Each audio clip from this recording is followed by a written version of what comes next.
don't hear myself through my headphones. Yes, man. Like, I feel real good about this right now. Pay attention, because you are now listening to Permission to Speak Freely. All right, guys. We here with another episode of Permission to Speak Freely, and I'm Damon. I'm Damo.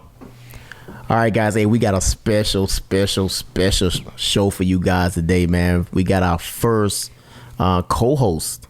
So introduce yourself, man. Hey, what's up, man? I'm Jesse, Bosamate type, Bosamate chief. Happy to be here, man. I've always wanted to do one of these.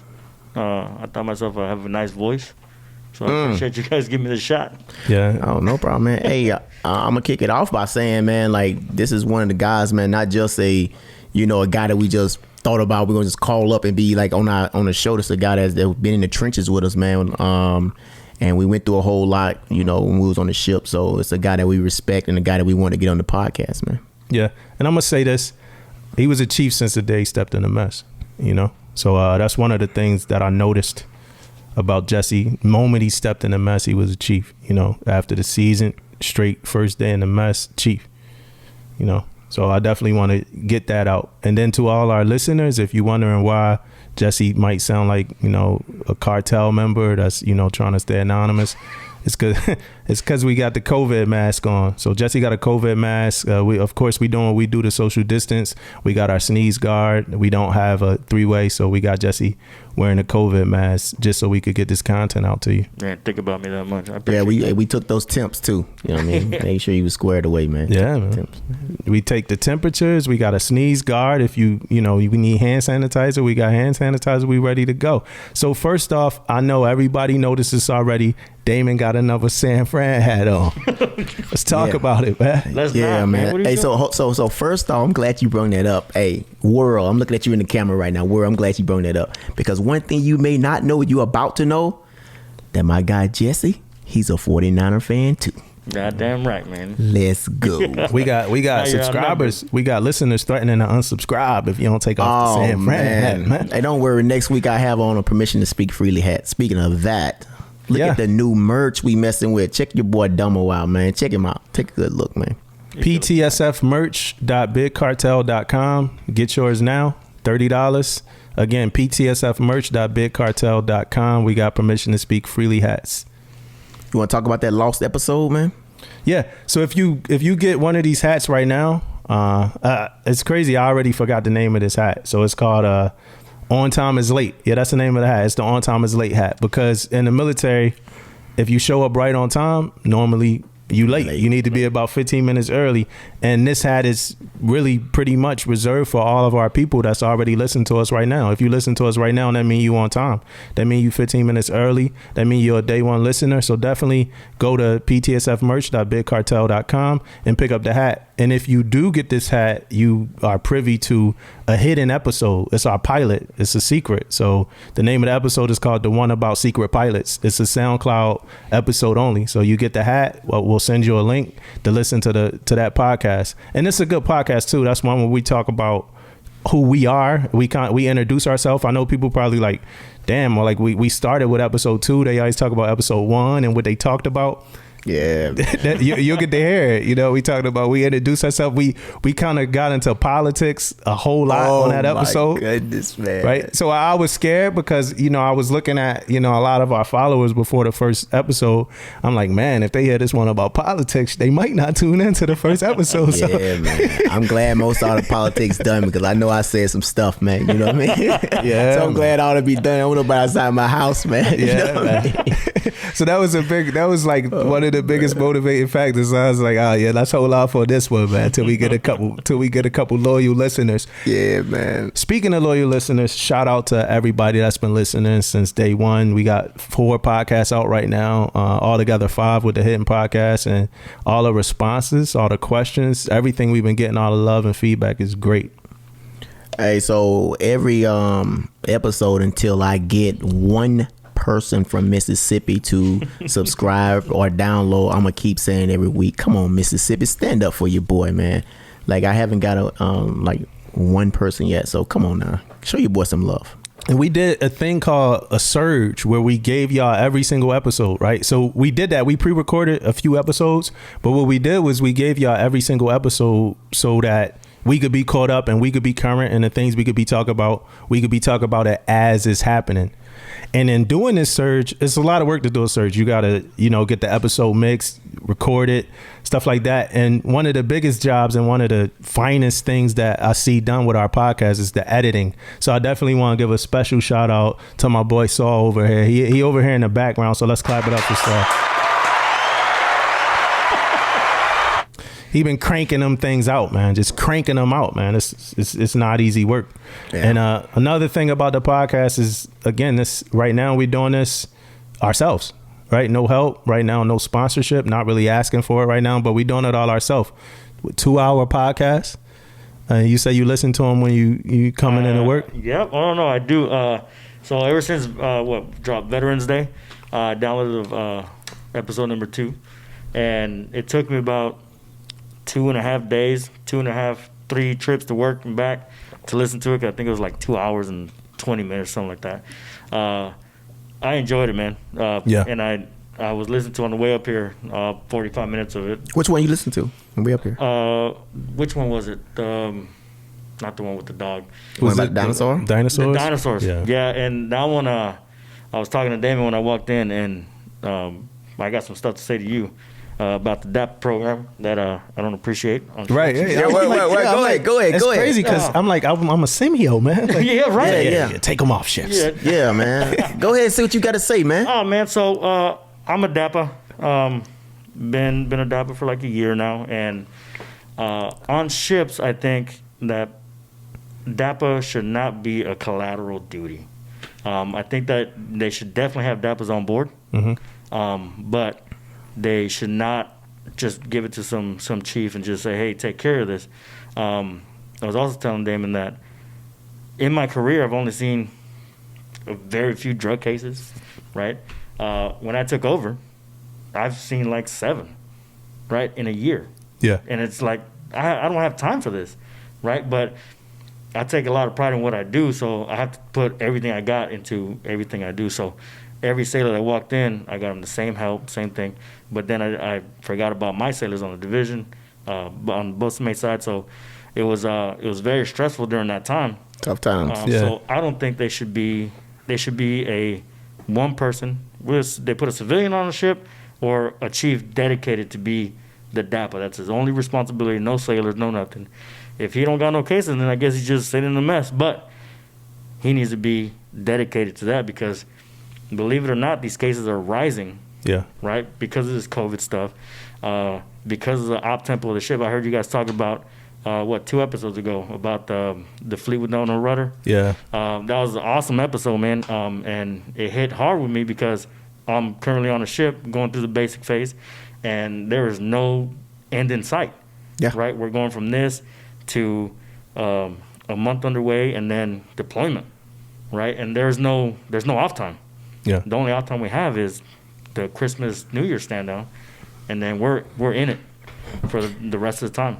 And the sailors don't understand that, right? They thought they were going to join a Navy where they go out, party, go out, see other countries and stuff, but they don't understand the ship that comes out of yards, it's full throttle. Yeah, it's time to work. Yeah, and with COVID? And COVID don't help. These stupid ass masks, man. Yeah. You got me walking around breathing hard, right? I can't breathe fresh air, so I'm breathing my own nasty ass breath. Talking in front of your guys, you gotta hold it. You gotta hold it up. It's garbage, man. But I mean, it's needed, obviously. Mm-hmm. And I understand it's a big deal across the country. Yeah. But it's sailors coming in nowadays don't understand that it's time to get to work. Yeah. And they get stressed out, and I get it. I understand it. So I sit down with them, like my guys, and on the DAPA side, and I try to tell them, like, alcohol is not the way, or drugs is not the way. Like, we need to figure out a way, come up with new ideas. I can't come up with all the ideas myself to decompress. Yeah. Right? So sailors are going, drinking a damn parking lot outside the ship, and then coming on the ship drunk as hell, right? Ready to work the next day. Hey, so I got a question for you, man. My rate, I'm an EM. Yeah. You're a BM. our rates aren't normally. I was a CMO, you're a DAPA. Normally, based off of everything I've seen, you know, since I've been in, you don't normally see an EM as a CMO. No. You know, and I think I tried my best, you know, at that and did the most I could do as a CMO. And you don't normally see a BM C as a DAPA. What? Yeah, no. Bullshit. That's all we are. For real? The last 3 DAPAs have been both mates for us. Oh, yeah? Yeah. That ain't. I mean, what about you? Are you used to seeing a BM as a DAPA? Nah, Mike was a DAPA. most of the time, shit, they the one need help. Yeah, right. But, Yeah. So I think, and then on top of that, you know who we talking to. We talking to a stud here. We not talking to you know a low point guy. We talking to a high vibe guy. Somebody that's always getting a job done at the fullest capacity. So just hearing you talk about it, like, is it ever hard? I know you just brought it up, but can you dive a little deeper into the balance of, you know, you being a outstanding BMC and being an outstanding DAPA? So I'll tell you this, man. I'll give you a little history, man. I've not always been an outstanding sailor. But I mean, I've gone to treatment myself. Me either. I haven't always been outstanding. I believe, either. man, listen to your the podcast, listeners know that. Yeah, I the only person at the table that's always been outstanding is Damon. 22 years, man. I don't know if you guys can 22 see him, years, man. He's always fresh. 22 too. years. Never had a boat boo. Never got into a fight. hey, Never choked nobody out. Never made no mistakes. boy, they everywhere, ain't it, man? They haters everywhere, man. They everywhere, man. They everywhere. What was you saying, John? So, I mean, coming up in my years in the Navy, I've been in for 17 years. I've been to treatment myself. I think I've been to treatment like 3 times, right? So I think to balance that, the DAPA responsibility, you have to have some kind of experiences, right? I feel you. You have to know what it's like getting a tattoo from a tattoo artist that don't have any tattoos. Like, you don't know what the fuck that feels like, right? You don't know what it feels like to be at the bottom, right? So having a DAPA that's been through the process, I think it's a big deal. And it's a lot easier for me to talk to the sailors about it and tell them my story of how I grew up and how I got into situations, and they understand it more, and they come at ease more because they're talking to somebody that's been through the shit. Yeah. But the way I do it, man, is whenever I have to sit down with the sailor, I bring him in my office, man, shut the door, and then it's just one-on-one, right? We talk about it. I tell them the process of what's going to happen for the next however long it takes to get the treatment that they need. And we have a very personal conversation, and we talk about it and make sure that they understand what they're getting themselves into. What I wish would happen more often is the self-referrals, right? More than the incident referrals, right? You know what, real quick, man, that self-referral, man. So I had some sailors that got in trouble, got DUIs or whatever, then they come back that next day or that day before and they do a self-referral. Can you explain that self-referral thing real quick? Yeah, so a self-referral would be if anybody came to me and say, hey, or anybody in the chain of command say, hey, I think alcohol or me drinking has become a problem for me. Like, either I'm scared of it, or I find myself drinking more and it just worried me, right? So a self-referral, perfectly fine. Command referral, perfectly fine, right? But the self-referral is the sailor understanding it and self-identifying it and bringing it forward. But what if they got a DUI like yesterday? That's when it gets a little sketch, right? So people try to do that shit all the time, because when you check in with the DAPA, they explain to you the 3 self-referral, command referral, incident referral, right? And I make sure I tell them, like, don't come in here after a damn DUI, right, and try to self-refer yourself. Yeah. Because a self-referral has no punitive action behind it, right? There's nothing waiting for you. You're just getting treatment, right? And they say, well, I have a drinking problem. Well, then the sheriff's department comes down next week and says, hey, this guy has a DUI. So that self-referral goes away, and it turns into an incident referral, right? And then, believe it or not, you only get 1 in the Navy, and then a career. Yeah. And then the second one, they start processing you for administrative separation, no matter how long you've been in the Navy. That's 1 incident referral? Just 1 incident. Okay. Alcohol-related incident, right? Okay. And the alcohol-related incident, it has, the commanding officer has ultimate say in what an incident is, right? Yeah. So a DUI, obviously. But I have seen that, though, man. Yeah, I've seen it, too. I have seen them come on board. They self-referral, and they good when it comes to the command. So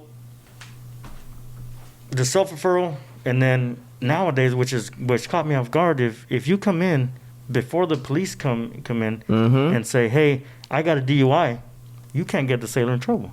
Yeah. And that's just crazy to me. Like, what the fuck? Yeah. Right? But I'm not trying to get sailors in trouble. Right. Right at all. But I seen a lot of motherfuckers get kicked out, right? Because they try to hide it. But a DUI is a DUI, man. Yeah. So what we saying here, hey, first off, we don't condone no drinking at all, period. So okay. it's too No drinking at all? well when it comes to driving. No Okay, drinking, no drinking and driving. Period. It's too. Man, it's messing It's too my many. head. Yeah, it's too many ways out there right now that you guys can get a ride, man. From taxis to Ubers to all type of stuff. So don't think of we saying you refer yourself before the police come. That's something you should do. You should never be drinking and driving. Period. Absolutely. Just want to make sure that was clear. Yeah, and just for a special touch to all our listeners in the San Diego area, before the episode is over, we're gonna leave you with Damon's phone number. So if you're too drunk to drive, 'Cause you he can don't just drink. give Damon a call. He can pick you up, take you wherever you need to go, free of charge.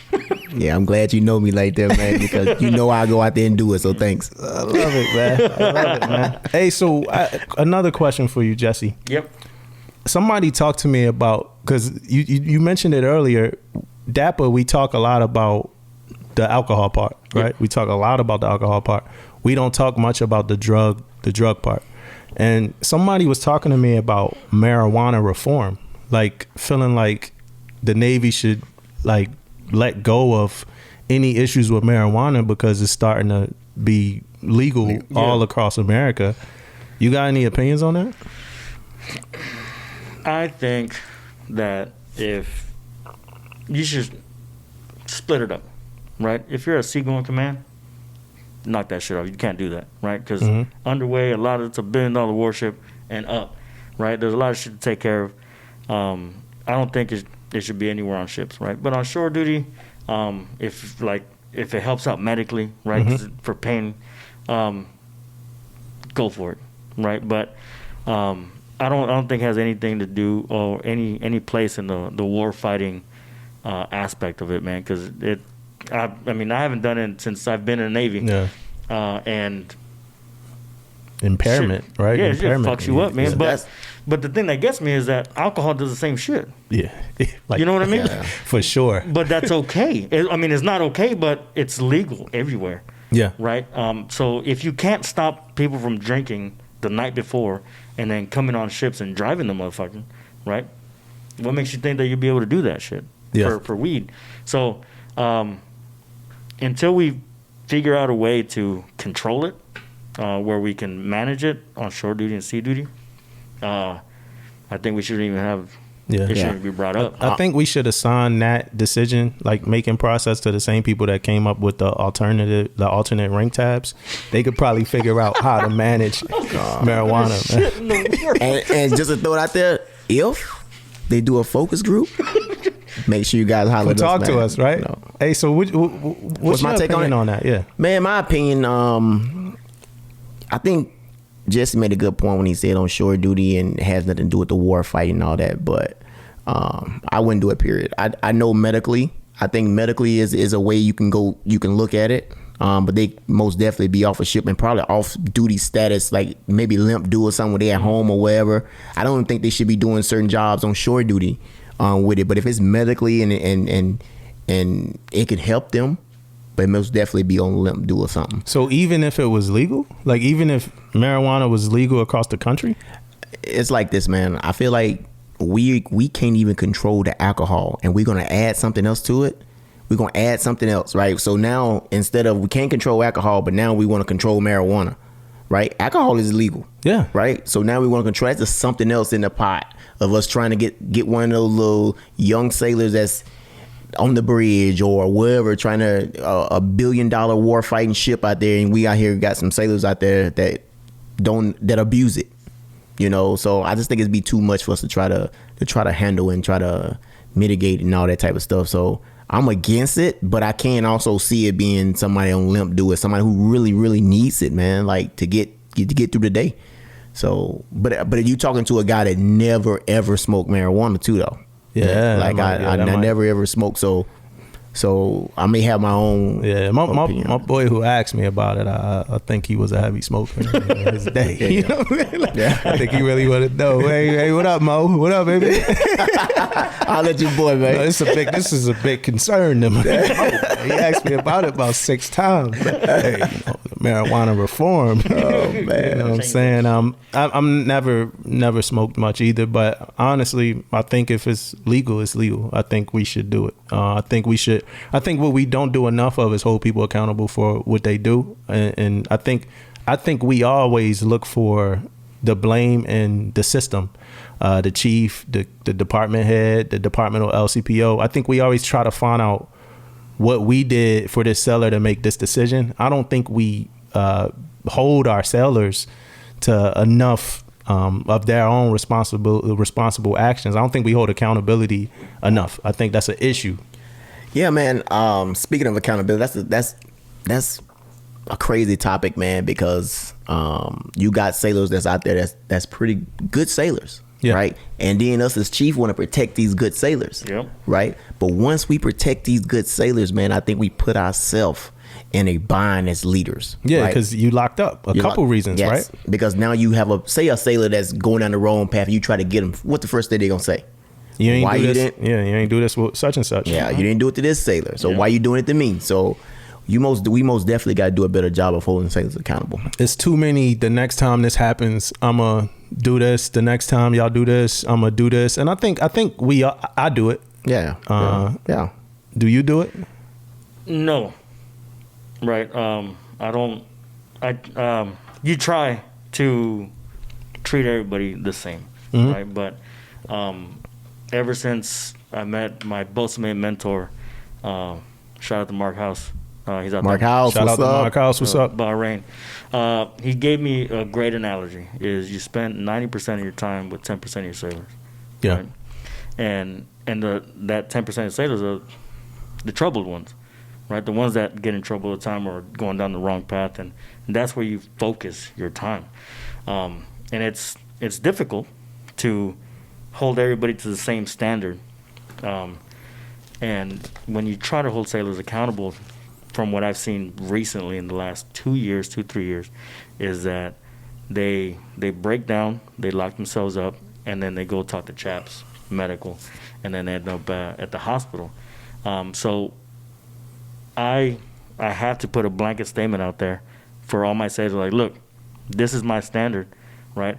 And if you fuck up, you just hold to it. Everybody, every time. Even my great sailors that I know made an honest mistake, and the shitty sailors that make mistakes all the time, right? I just put a blanket thing out there, like, look, I'm not putting up with this shit, man. I'm not wasting my time with this stupid shit. We're all gonna give you counsel chips, right? Real simple shit, right? But instead of, like, I saw this case one time where the sailor had like 17 counseling chips. Yeah. Before they sent it up to DRB. Yeah. That happens. Yeah, that shit happens a lot. What the fuck are we talking about right now? Yeah. Right? So I hold them to, like, I do the 3. No matter what 3 they are, it's 3. Right? Yeah. It could be being late, disrespect, and then you didn't shave that day. Give a shit. You're going. Right? And luckily for me, it's worked. Right? I think I've sent 2 people up. But they have that mentality, right? And I got my leadership in my division on the same track where they help me. Yeah. Right.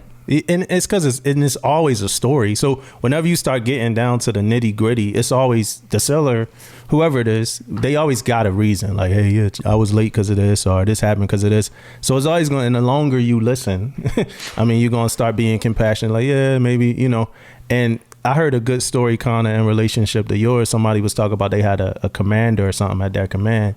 And he was like, if you late, you getting written up, and they like, well, what if I'm a minute late? Yeah, you getting written up. What if my dog died on the way? You getting written up. So if you late, you getting written up. I'm going to hit the people with good reasons. I'm going to hit the people with bad excuses. If you late, you just getting written up, even around the board. And I still have yet to practice that. You know what I'm saying? I believe I listen too much. You know what I'm saying? That's one of my worst traits. But I do really agree with that and wish I could do that. Yeah, me too, man. I mean, I'm not saying that I'm like maybe weak to when it comes to, but I'm a prideful guy, right? And I think that sometimes gets in the way, because you want to be prideful for your division, you want to be prideful for your department. Oh, you talk about like not wanting to publicize. Not publicizing, putting it out there. If you feel like you can handle it, I can handle this in house. But sometimes that shit get away from you, right? And sometimes people take that for granted. So you have to know how to let them know you mean business also. You know where that shit always gets? To the deck plates. The junior sellers always know when somebody just getting away with a bunch of bullshit. So the one thing I did leave out is that I don't just straight up counsel these guys, right? Like if I see a sailor like either like have an attitude or something like that, I pull him aside and I lock him up in a room, like, what the fuck is going on with you? What is your issue? Right? Before they get to that point. And like perfect example, I got one of my sailors, I've been with them for a year and a half now, and it took over a year of me constantly talking to the sailor and talking like on a personal level, trying to figure out what made this sailor click, right? What made this sailor want to put out the best thing they can. That's a lost art, man. And the amazing thing is that once I found it, holy fuck, man, she's the best fucking sailor I got. Yeah. We mapped her BM2. Yeah. Right? And she's like, thank you. Right? Nobody's ever done that for me. She's been in for like 8 years. Nobody ever sat her down and figured out what was wrong with her. Yeah. And her issue was she just don't trust people. Right? And I do that for everybody, right? I offer that to everybody. But I don't go straight to the counseling, right? But that's my standard. Yeah. Right? Yeah. But I've sat down all my sailors and I set the standard, I set my rules. And once they break them, then they know they fucked up. Yeah. Right? I believe that to be a lost art, though. Sitting with the sailor, talking to him and getting to know him. A lot of us, we come in, quarters is a conversation about work, and then you get to work. I had a sailor tell me one day, he was like, hey, Chief, man, I wish y'all knew the morale, and I wish y'all knew the energy of the division before y'all walked in for quarters. He's like, and then when he said it, I automatically thought about the energy that I used to have when I was a third class and I was a second class before my chief came in, and how easily, and I always had, a good EMC, but how easily the energy shifted depending on his mood, especially because, like you said, like how you was talking about people run through a brick wall. We were always ready to do that for our chief. So if he came in and he was low, if his mood was bad, then my mood, was bad. I'm trying to figure out what's wrong with Chief all day, knocking on his door, hey, Chief, you know what I'm saying? Try to suck up to him or something like that. So that stuff matters, man. Yeah. I tell you, man, that freaking I always had this positive mental attitude, man. Like I'm always positive. Even when I was an LPO and my chief come in there, by the time he got in there, man, I'm always talking some positive stuff on how we gonna do this to the division, just division. I'm always pumping them up, getting them ready to go. So the lapse of us coming in the door, and it's always bad attitude. Like even when I was chief and I was coming down to the division, and I come in the door, like if I can see if I'm hearing laughter. Sometimes I wait at the door for a minute before I go in, just to try to see what's going on before I go in there. Right? Yeah, so dropping Jews. So I be listening, and I go in there, man, like, and I see everybody down, and I'm cracking jokes off, man. What's going on up in here? Somebody who got in a fight? Who did this? I'm getting them all. Ain't nobody did that, Chief. Ain't nobody did that. So now I done killed the mood. Now the mood is a little bit better. Now. Then I put out what we need to put out for the day. But you're right though, man. That happens all the time. I have win in the division. Something didn't happen. Something went on. Then I come in there and be like, oh, don't stop now. Yeah. What happened? You know what I mean? Tell me about it. So. You most definitely right, man. Yeah. Before we proceed, I do want to talk about social media for a sec, right? PTSF Podcast, Instagram, Twitter, Facebook, PTSF Podcast on YouTube. We got videos up on YouTube. We just launched Veterans Day, and we've been enjoying a lot of the responses, getting a whole lot of feedback. We love it. Keep it coming. If you got any questions, you want to email us, you want to ask us questions, we'll read them out on the podcast. We'll try our best to answer them. We don't know everything. PTSFpodcast@gmail.com. That's the easiest way to get in contact with us. Again, by the end of the episode, you'll have Damon's phone number too, so you can relay our phone calls to Damon. Anything you need to say to him, we gonna hook you up. Your refrigerator, right? Thanks, bro. No problem, man. Hey, but pretty excited about this episode because we don't have a template. We just got a bro over here. We just gonna have some conversation. Some good conversations. I like it. Good conversations, man. Yeah, we kind of already started. We got into the DAPA side of the house. Another big major thing that's going on is the Chiefs season. Yeah. Oh man, yeah. What exciting time for everybody, right? And, I mean, it just the whole energy of being in the whole Navy right now, this time of the year, is exciting. Normally it's not doing this time right now, but COVID kind of pushed some stuff to the side. But this is one of those times of the year that if you are a chief, you get excited. Even the junior sailors, man. You know something crazy though? I never paid that much attention to the season before I was a chief select. I tried. Well, Yeah. I'm gonna tell you this. I didn't pay attention, but when I was a junior first class, like real junior, wasn't up for it or whatever, I always wanted certain people to make it. You wanna know why? Get the hell out. Get out my way. Yeah. Get out my way, man. So I always wanted junior. I used to watch around, look at. But you're right. I never like got into what they did. Only thing I did was like, say if I was a DC1 and one of my DC1s made it.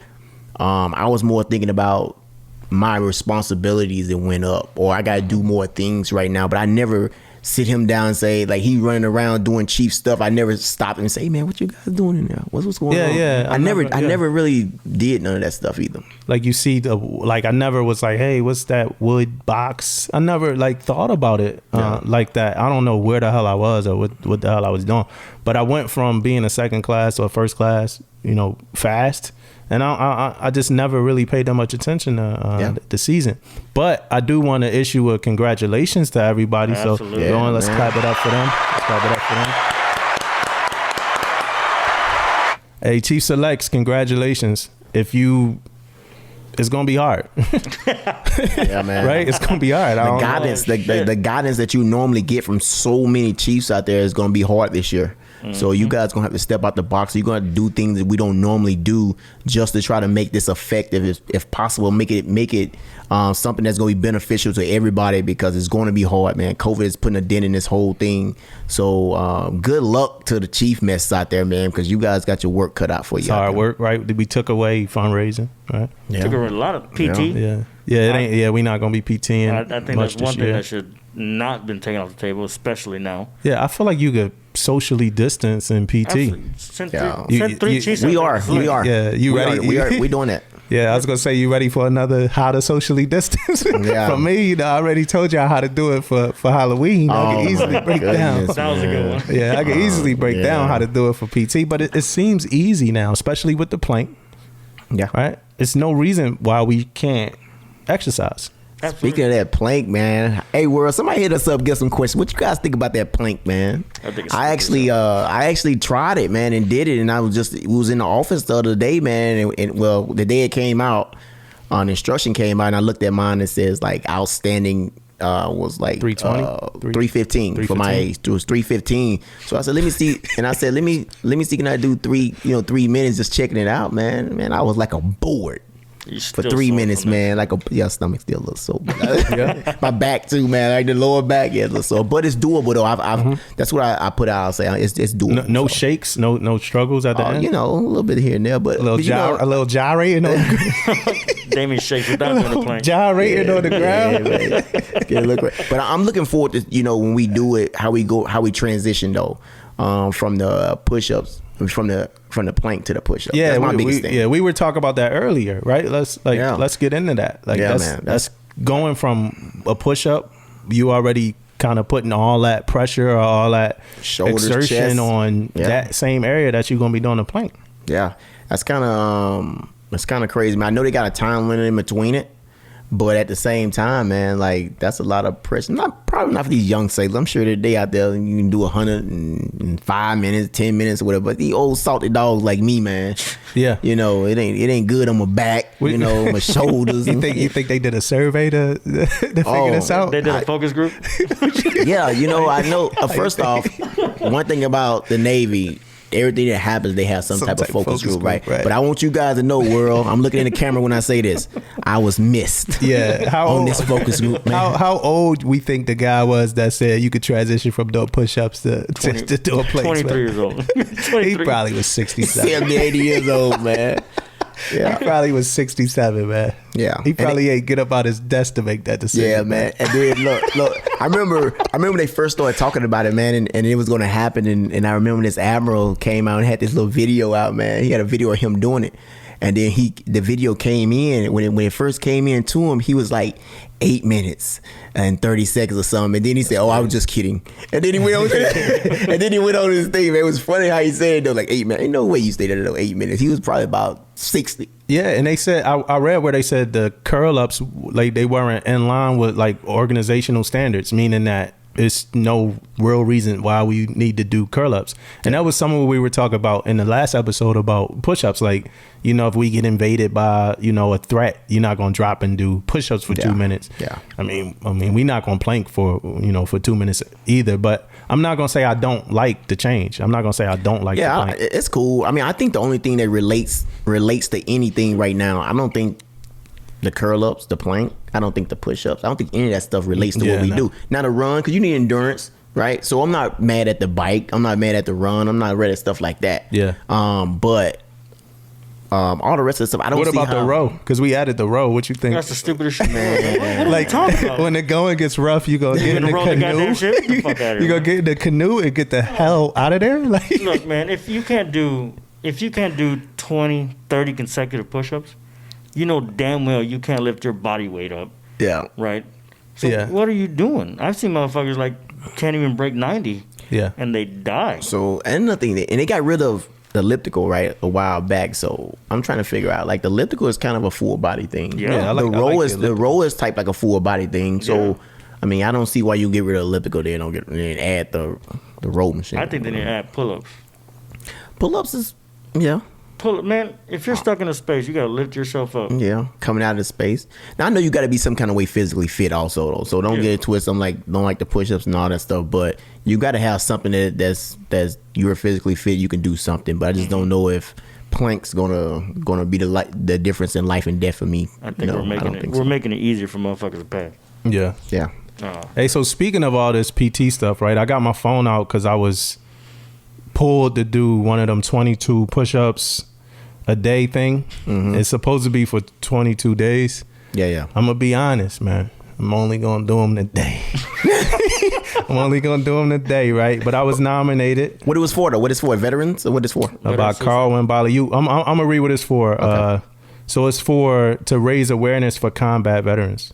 22 vets a day that are committing suicide. It's a small way to raise awareness for that issue. And so you aware, but you're just not gonna do it for 22 days. That's what you're saying? That's exactly what he's saying. Yeah, because we raising awareness right here. Yeah, so, on the podcast. Okay. Confidential military crisis line outside of Damon's number. I'm gonna give you a different number: 1-800-273-8255. Option 1. Our text 838-255, and that's how you get in contact with the crisis line, the confidential military crisis line. It's a lot of other stuff that's been opening up for veterans under stress. I think we'll probably talk, like, we got one story about a veteran under stress and something that happened recently. But I'm gonna go ahead and do these push-ups, man. I'm gonna go ahead and do them right now. Right now, live? Yeah, right now. Yeah, on the podcast? Let's go, man. Let's do it, man. You want to embarrass yourself like that? Yeah, man. Let's go, man. You do look kind of healthier nowadays. I lost 40 pounds. You look good, man. 20 back. Well, from the last time I saw you on the ship, you look a lot better now. My chain called it the N-Serve 20 or whatever. The N-Serve 20. I'm gonna take these off because. Why? Oh, you want to mess the Oswego goes up? What the hell's that? It's shoes. Yeah, man. Go ahead, man. I got my cowboy boots on. Yeah, man. Shit about that. 1, 2. You gonna count? I got you. 3 for the come Navy. On. 4. Let's get it. 5. Come on. 6. Come on. 7. He's breathing. 8. 9. 10. 11. 12. 13. USS Chief. Come on. 15. 16. 17. 18. That's nice push-ups, man. I like 20. that. 21. 22. Good job, man. There you Hey, go. those not the push-up, the kind of push-ups he do when he doing the PFA, guys. You know, those real ones. He did some real good ones. He did some real good ones there. me like 5 minutes To catch his breath. before I get back on that mic. Oh man. So you know, We can talk on it. so for awareness though, man. So I mean, that's what this about. This is what he did it for awareness. But hey, keep in mind, we got a, like he said, we got one story about that we're gonna talk about awareness, but all the stuff that we put out and all the stuff we talk about is more about letting you know that it's more options out there for help. So that's why we put this stuff out. That's why we talking about it, because I'm here to tell you, man, this COVID stuff and the things that's going on in the world right now, it's a big deal, and we most definitely want you guys to know you got options and you got people you could talk to. Yeah, and we can't fail. We can't fail at awareness, right? Yeah. So I'm gonna get into it. I just pulled it up. Oh, he breathing hard for real. breath, baby. 22 push-ups, put him on his ass. It's been a minute. It's been a minute, man. It's been a minute. Purity next time. I'm good, Saul. I'm lying back up. So here's the story. Veteran died hours after 2 calls to suicide hotline went unheeded. Inspector General finds. Shit. Now that just can't happen though. I mean, we put these numbers out, we put this stuff out all the time, and for it not to get answered, and then something like this happens, it's kind of like a leader's worst nightmare. Mm-hmm. You know, because we stand in front of our sailors all the time and say all this stuff and say got this, your and back, yeah. and then we'll call them out. Well, why you didn't call these people? And guess what? They did call. Yeah. You know, so that's crazy right there for me, man. And it's an older story, but I guess they just kind of figured out everything. So it says that the first call, the veteran said they had a gun at their head and was drinking heavily. Like 4:30, it was on the 4th of July. They said the fireworks were bringing back survivors' guilt. So they called, and the crisis line, they accepted the statement, but that was it. That's pretty much it. They didn't do anything else. They called it a low or moderate risk. And just hung up the phone. Yeah, Wow. pretty much. Wow. So then about an hour later, it was a second call to the crisis line. The same person reported that they had a gun in their mouth, but they did not have suicidal ideation or means to carry out, the plan to shoot. Again, the police were not notified until approximately 11 hours later. When it happened. So 11 hours later, when the rescue was initiated and when the police got to the house, That's a damn or wherever shame. they went, they found a person dead. That's a damn shame. That's crazy, man. Like on ships, man, like any sailor that comes up, at least to me, like I can't speak to everybody, but that comes up and say, hey man, like I'm not all right. Yeah. Mentally, like I'm stressed.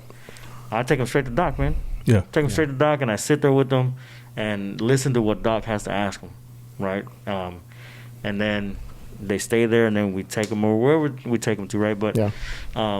They get help at the end yeah, of the day. That's what we absolutely. do. And the reason I pay so much attention to that shit, man, is because I got hit back before I joined the Navy, man. Oh, no. I was on my first ship on deployment. And one of my friends from high school did the same shit, right? Got hammered, put a gun to his head, and just blew his brains out, right? And we went to high school, and it always held a special place in my heart that I will never be that person that will let that shit happen. Yeah. Right? So even at the smallest hint, right? And it'd be that one time where the sailor has come to you 5-6 times saying, I feel like hurting myself or I'm not right. That one time that you don't, it'd be that one time that he does it, and then what? Yeah. You know what I mean? So no matter how many times, no matter how shitty the sailor is, I don't care, right? I'm taking him to Doc. Doc's tired of seeing me. I don't care. Yeah. I'm not going to be the reason why he was never heard. Yeah. And it's shit like this. We put out all these phone numbers and all these people, but who are these people that are answering the phones? Yeah. Who the hell are they? You know what I How mean? are they connected? How do they understand? It goes back to what I was saying with the DAPA program. It helps a lot more when you've been involved in the program, right? Have you ever been in combat? Have these people, or they just went to college and got a damn degree? Yeah. You know what I mean? I think vets should help vets. That would help because we understand. We understand what the hell's going on. That should never happen, Yeah. especially for somebody that's seen combat. And I've seen what that shit does to people, man. It's fucked up. Yeah, and it's a different kind of responsibility you got when you got that kind of job. Absolutely. I got a friend of mine, and I'm not gonna put this friend on blast for like really bad, but a close friend of mine that works for Child Protective Services. That's another one of those jobs where it could be hard sometimes. You've probably gotten calls that you knew were bullshit. You probably got calls that were super serious. You probably get calls from very smug doctors or officers of the law or whatever like that. But every single call you get, you got to have that same amount of care. And I remember sitting with this friend and just listening to the conversation. I'm like, you don't sound like you care about this caller.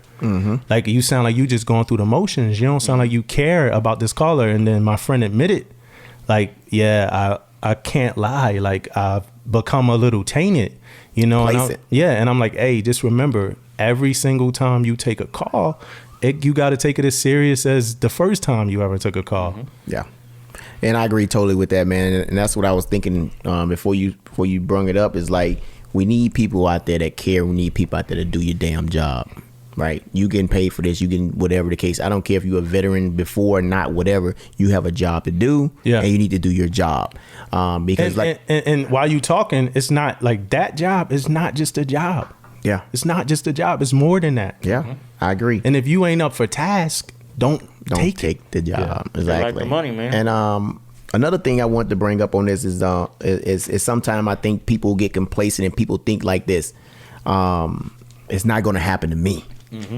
Right, a lot of times, like, things go on like this never happened to me, so I'm gonna talk my way through it. I'm gonna, whatever the case may be, take everything serious. We actually had someone on board our ship on that we all was on that committed suicide. And that's like the first time, like, I hear all these stories from chiefs and when we sit in the mess talk about they've been around this stuff, but I never ever been around anyone that committed suicide until I was on board our last ship, and it happened on there, and it kind of took me back, because we deal on the fire party, we see them every day, and now they gone. And then you think back like, what was troubling that sailor, or what was going on, especially if I would been in this division or something. I've been mostly, I'm not saying the sailor's name, so if you guys think I'm gonna say the sailor's name, it's not gonna happen. But may he rest well. Yeah, yes, absolutely. But when you part of that division, you part of that, man, I know it has to really hit home, because you possibly could have saw something in the sailor that could have helped them. So take all this stuff seriously, man. I don't care if it's a friend or anybody that's came to you on the low and say, hey, I've been watching this, say that you go take action. Go take action, because then you can see it for yourself, or you can look in their eyes. Sometimes I can look in somebody's face and tell, on what way they going or what they trying to do, or whatever the case may be, man. But take action, because you don't want that on your conscience. I know I don't want it on mine. Absolutely. Anyway. Nope. So yeah, and just the job we have already is some stressors. I talk about that a lot, so when you got stressors at work, and then some of these people have stressors at home too. Yeah. You know what I'm saying? So we got to be there to support. Some people going through more shit at home than they are going through with tough schedules and stuff at work. Facts, man. That is Absolutely. Facts right there, man. I'm talking about some real serious stuff, man. And then you may not even know, right? You don't know what's going on. So you coming in, you going hard on them or whatever at work, because they work is lacking. But now, I don't know if you guys get this training or whatever, but I talk to sailors now about that. If sailors are not performing the way they used to perform, or acting the way they used to act, you need to ask questions. Yeah, you have to. And then you always, whenever things do happen, you start thinking back like, damn, like, I did say this yesterday. I did say that. Something just happened. I had a scare, and I'm gonna get into it. One of my guys, he listens, but I had a scare just the other day. One of my guys, we couldn't find him. For quarters, we couldn't find him, and just a couple things. So I start thinking about our last conversation. In our last conversation, I was a little upset but I wasn't upset at him. I was upset at somebody else. But I could have saw where he wasn't able to, where it was a chance that he couldn't differentiate between who I was upset from. And that's only because now I'm worried about, I'm only thinking about that now because, man, I'm worried about him. Where is he? Where is he? Well, did he take what I said yesterday like wrong? Did he go, you know, and I'm, you know, my mind automatically goes to there. Fortunately, he just was asleep in his damn rack, you know, when we supposed to do quarters. So when I saw him, right, I ran into him. I'm looking around the whole ship for him, right? So I see him, I'm going on leave at the same time, right? So I'm going on leave. I see him coming in like, hey, Chief, I'm good. and I'm like, hey, like, don't do that. I was so worried about you that I'm not even mad right now. Like, I know, right? I want to chew you out, man, but I'm happy that you're alive. Yeah. We're going to figure this out later. I text my division officer. I say, hey, let's figure this shit out later. Yeah. Because I'm on it, Chief. And I want to shout out my division officer real quick because he listens and he enjoys hearing some of our stories and that we did things too. You know what I'm saying? Because they come places where all of us are now mature in our jobs. Like Jesse said earlier, I wasn't always, you know, this guy. I wasn't always the guy I am. Always succeeded, but I made mistakes too. And a lot of like our divos and stuff like that, they like hearing that. You know what I'm saying? And a lot of junior sellers do too, because they know you could come up. You know, you could come up from that. Yeah. Hey, and one more thing while we talking about it like that is that. The things I get on here and say, it's my opinion, right? I never had like crazy bad leadership that I can get up here and talk and say it was so crazy. This. I don't have that in my Navy career. So if I'm coming up here and I'm talking about something, I'm doing anything, it's kind of my opinion about certain things or whatever. But I love everybody. I done work for everybody beneath me, everybody. So I'm not on here to throw freaking Hail Marys at anybody when I'm up here talking. I'm here to have a good time and tell the truth. Yeah, how I feel. It's like family. It's like having a wife, having kids. You don't or me. I got a dog, right? Saint. I don't always like Saint. I don't always want to see Saint ass. You know what I'm saying? Every time I walk in the house, he's super excited to see me jumping on my leg. Some days, I'm ready to shake the leg on him. You know, I don't always want to see Saint. So when we get on this, podcast and we talk, if we say it's two sides to everything. Some days I'ma love you. Some days, I'm not gonna like you, as much. That does not change how many people we work for. I've never had anybody that I work for that I didn't respect either. I did have people that I work for some days piss me off. You know what I'm saying? They might have got a couple when I got to the car. You know what I'm saying? They might have got a couple to the face. Yeah. And I ain't talking about hands. I'm talking about, words. You know what I'm saying? They might have got some, to that face. I don't think any of us, in here ever, been scared to communicate how we feel. No. And people need to hear it. I do. Yeah. What'd you say? I censor myself all the time. Well, that's a different type of. I mean, you at 100 is, what I'm saying. I had 100s every day. Yeah, but I'm down to 95 at work. Yeah, you have to, right? Yeah, so we definitely need to make that clear. We're gonna feel different about different stuff at different times. Yeah, most definitely, man. How you come up from the dust? So we kind of got off a little topic of this of the season, man. Oh yeah. We kind of like faded off a little bit, but I want to bring that back, man. And like how are you guys doing right now when it comes to COVID and the season and all that stuff? How you guys coping with that stuff? So what we're doing is we're not having more than 10 people in the mess at one time during training. So we split up the mess into 2, maybe 3 groups, right? And depending on what time it is in the day, is those groups turn to conduct training or whatever in the mess, right? Yeah. And then during chow hours, obviously, it's eating time. So you eat, train a little bit, and get out, right? 'Cause the next one needs to do it. We're observing COVID just as serious as everybody else. I mean, even on our table, man, we got these sneeze guards, right? We have our own little jail house. Yeah, I saw pictures on your Facebook. That's we sit in there, we eat, put our mask on in a mess. Like nothing's changed, nothing's different. We're abiding by the rules very seriously because this shit's real, man. Yeah, it's most definitely, man. Like in the last couple of days, we hit the most deaths like in U.S. history right now, man. When it comes to COVID, man. So we got a message just came out, right? They doing the curfew thing now. Oh yeah. From like 10 to 5, I think, or something like that. So this stuff is in, I think it's San Diego State. I don't know if it's the whole California or it's just San Diego County or whatever. It's but purple counties. Yeah. Purple counties. And it ain't just here, man. It's all over. You know, I got family in Philly. They just got some new guidelines and some new rules and restrictions. So yeah, it's all over the country, man. Yeah. I don't even know if I'm no specialist at all, but I really don't see the expiration date yet for this thing. Yeah. No.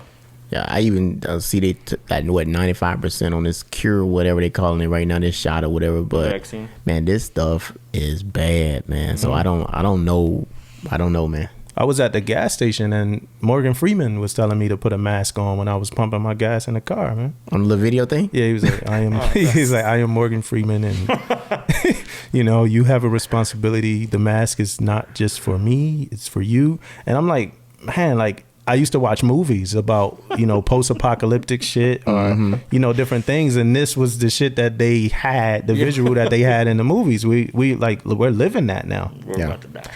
And I tell you what, man, on the things we doing over there at my command, man, is like when it comes to the season, we taking the COVID thing real serious too. And in a way, man, I just think back on it.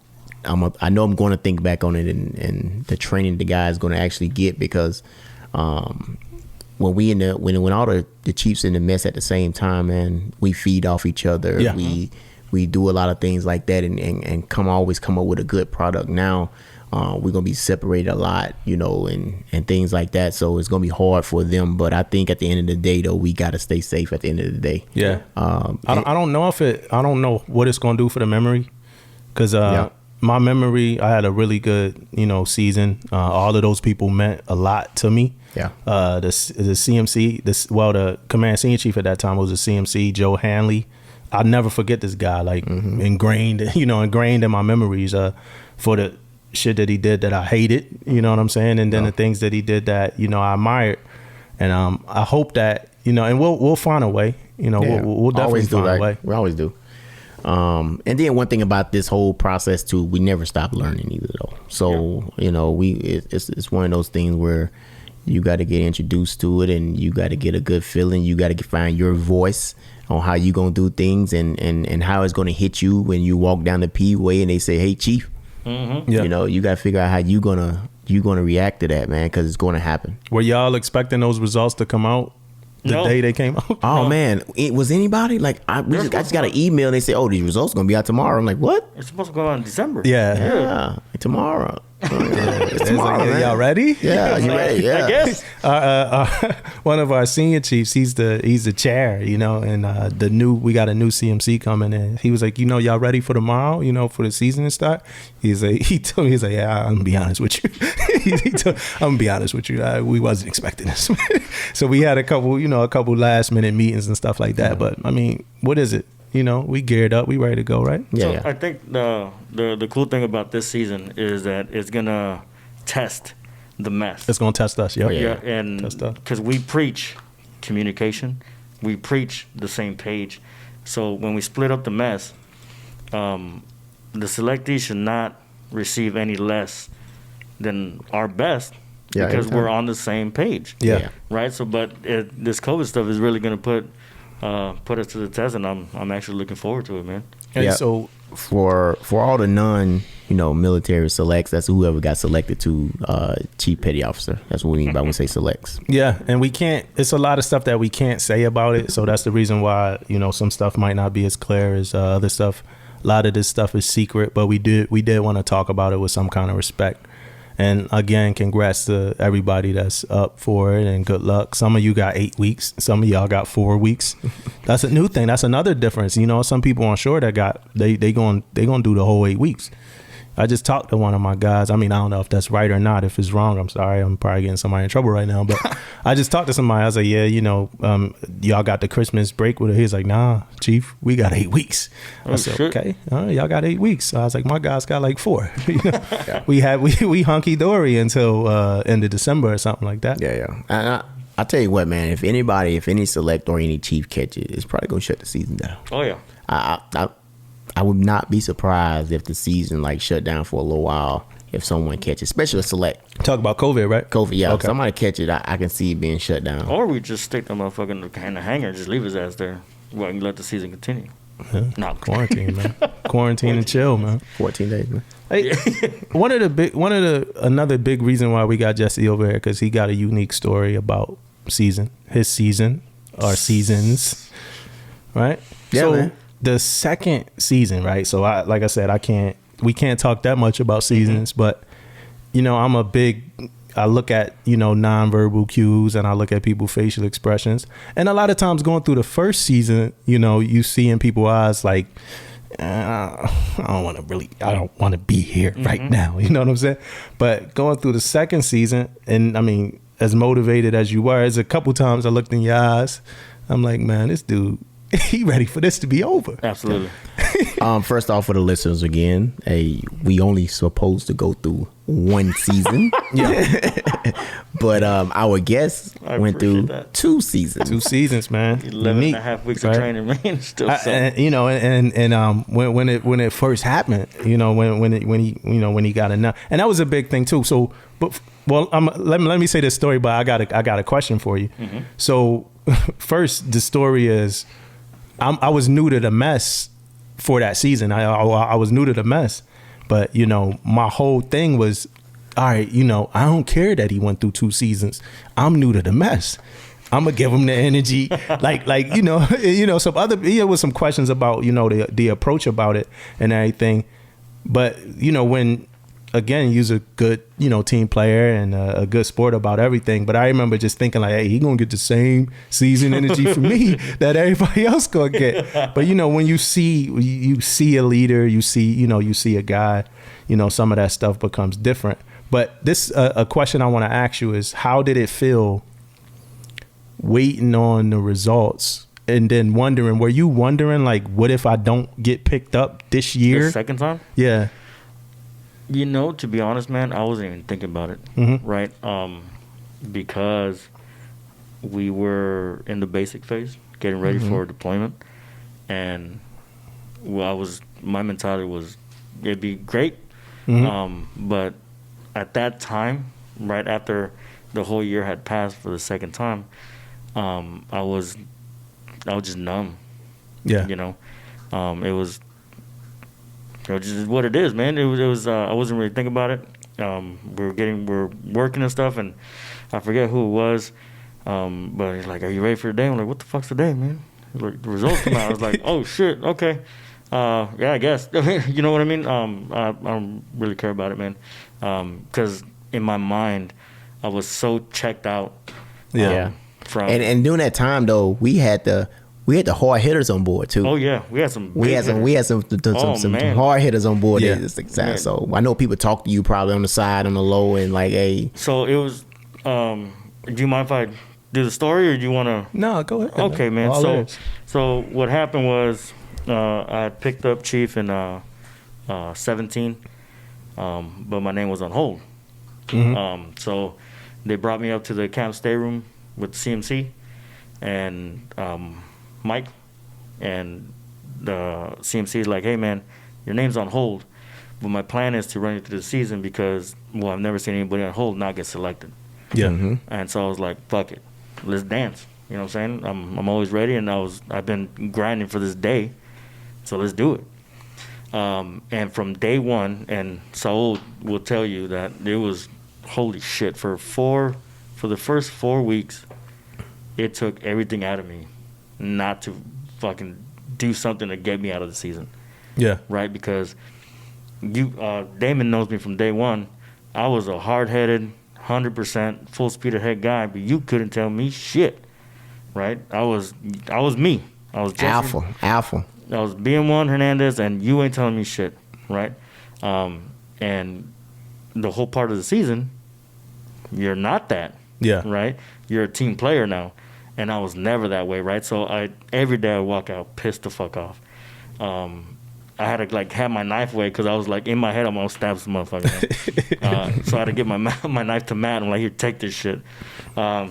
So it took 4.5 weeks to finally break me. Yeah. And at that point I started having fun. I was like, holy shit, man. Remember when that shit clicked? Yeah. And I started having fun again, man. I was like, man, this is awesome. I actually enjoy it because I'm a heritage kind of guy. I'm a history buff, and I really enjoy the whole chief shit. I really enjoy it, man. And when that happened, I was like, man, I can do this. And then 4 days before pinning, it was 4 days before pinning. yeah, right. We're getting ready for final night, man. Yeah. Damn. Yeah, and CMC, I got my name called to the campus stateroom, and they shut the door. And when they shut the door, it's never good. Yeah. Right. Nothing ever good comes of a closed door conversation. And the first words out of Kyle's mouth is, "They fucked up." I was like, "Fuck you mean?" And he handed me a piece of paper, and it said, "Your name has been taken off the list." Mm-hmm. Right. So I just threw by the paper to Mike, and I was like, "Is that it?" And I walked the fuck off. Yeah. Right. And CMC caught me outside, and I tried to give him my vessel. Right. I was real. Yeah. Well, definitely. I mean, Yeah. it's to interrupt for a second. It's emotional. Oh yeah. It's physical, and like you said, it took 4.5 weeks just to establish I'm gonna say humility. That's probably not the best word, but just to establish the humility to be going through that. So then to hear that at that moment, yeah, I get it. So I tried to give it to him, and he was like, "Man, just take a minute." So I went down straight to berthing, and the very first thing I did was I yelled. Yeah. Right. I yelled, and I stood there and was like, "What the fuck do I do now?" Right. Yeah. So what I did is I took out my badge, I put my vest on my rack, and they called me on the boat deck. Right. So immediately I went from being pissed off at the world, pissed off at the Navy, they fucked up, they don't know what they did, to I got to go put this boat in the water. Yeah. So I went up. I didn't tell nobody. Right. I went up, put my jacket on, nothing, launched the boat. Nobody could tell anything different from me. But inside I was dying. Yeah. Absolutely dying, man, because nobody has ever made a change like that in my life, ever. Right? I've been me, the same cocky fuck for 17 years, or at that time, 15 years. So for that to happen, and then for me to be able to switch it off and go straight into boatswain mode and launching the boat, and then going doing that. The most humbling part about that whole situation that day was when I went down to the mess decks to go eat. Yeah, right? 'Cause man. at that time we're eating in the mess. Oh man. Yeah. And I walked in. I didn't say nothing. I just walked in, sat down with my boatmates like I always did. Yeah. And they just looked at me like I was batshit crazy. Like, what you doing down here, Chief Select? I'm like, hey man, just being one. Yeah. And they're just like, what?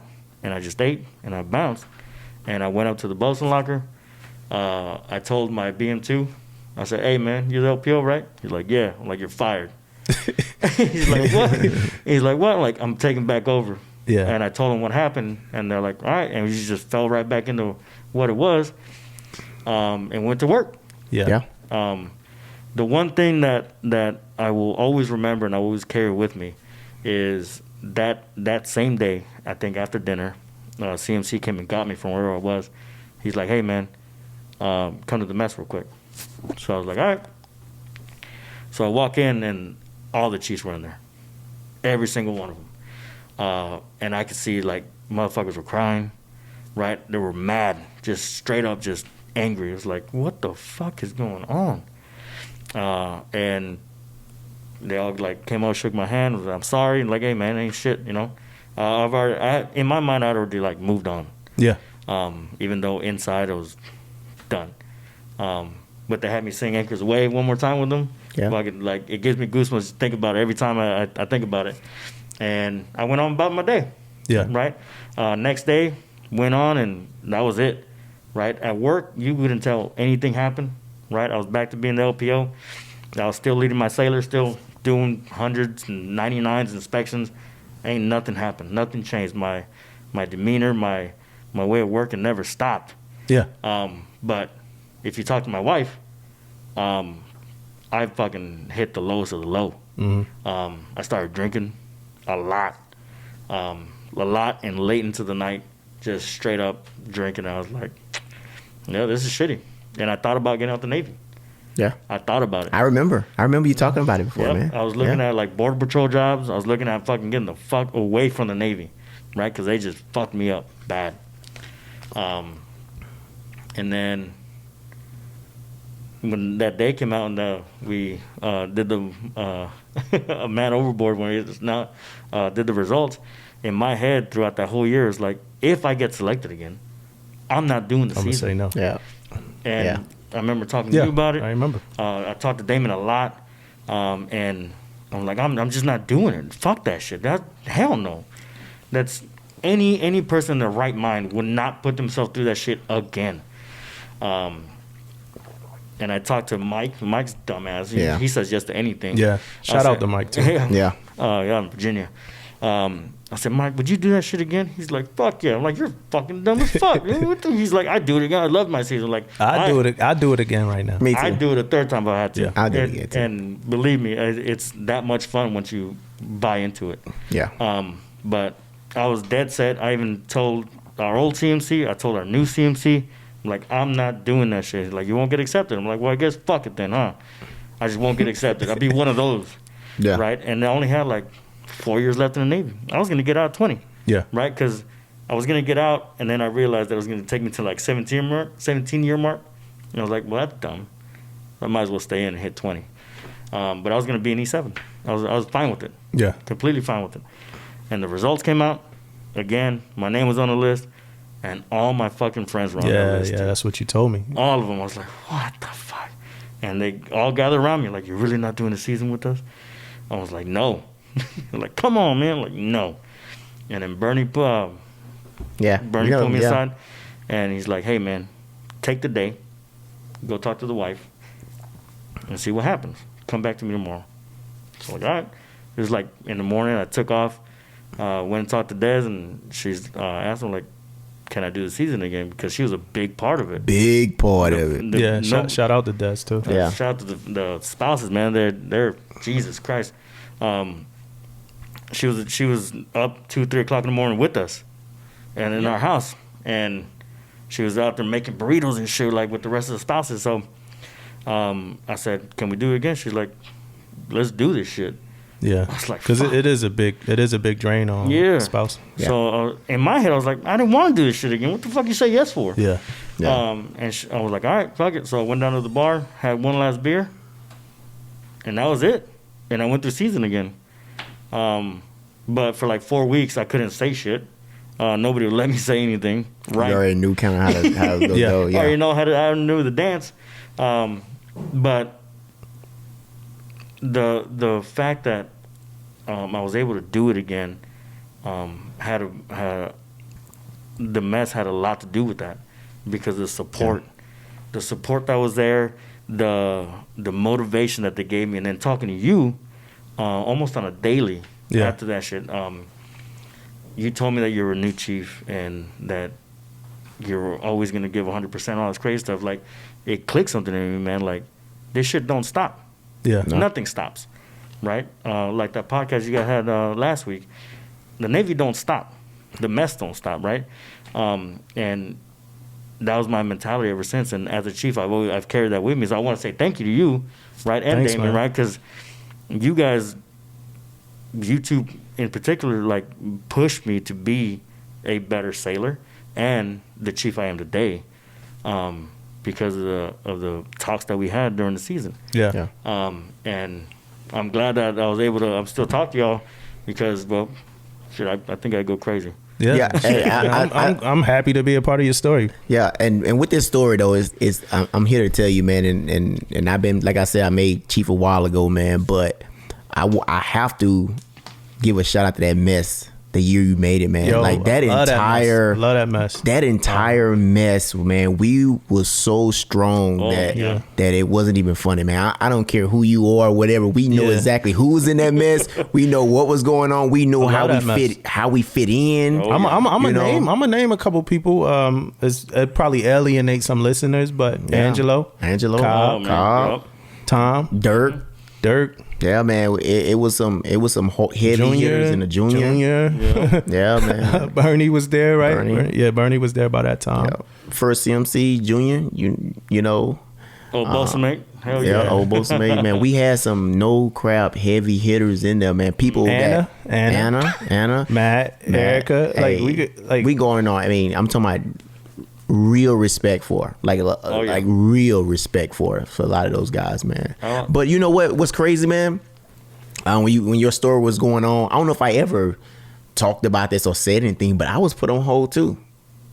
Did you ever talk about that? No. For cheap? Man, we got a story. Yeah, man. Finally. I was You heard him, son? I was actually put on hold too, man. So how my thing worked was, I'm gonna tell you, I had this crazy story. Like, big shouts out to Jeremy, man. It's like, so I had for some reason thought Jeremy knew that I made chief, because you know when you're on a carrier, I made it on a carrier. So when you're on a carrier, you had a fire marshal office and the chief in there and the fire marshal and all of them. But he kept telling me, and me and him never had this conversation like this, but I'm just telling you my side of it. So he kept telling me, hey, I need you to move. I was the LPO. I need you to move up to the fire marshal office. Like, it's like maybe a month or something for the chief. I was thinking, like, why you want me to move up there? Ain't no other, you know, the LPO, first class is up there. You want me to move up there? He kept saying it. I said, no, I'm good. I had my own little spot where I was at. I'm good. So the results came out. They passed the name of the 1MC. They ain't passed my name of the 1MC.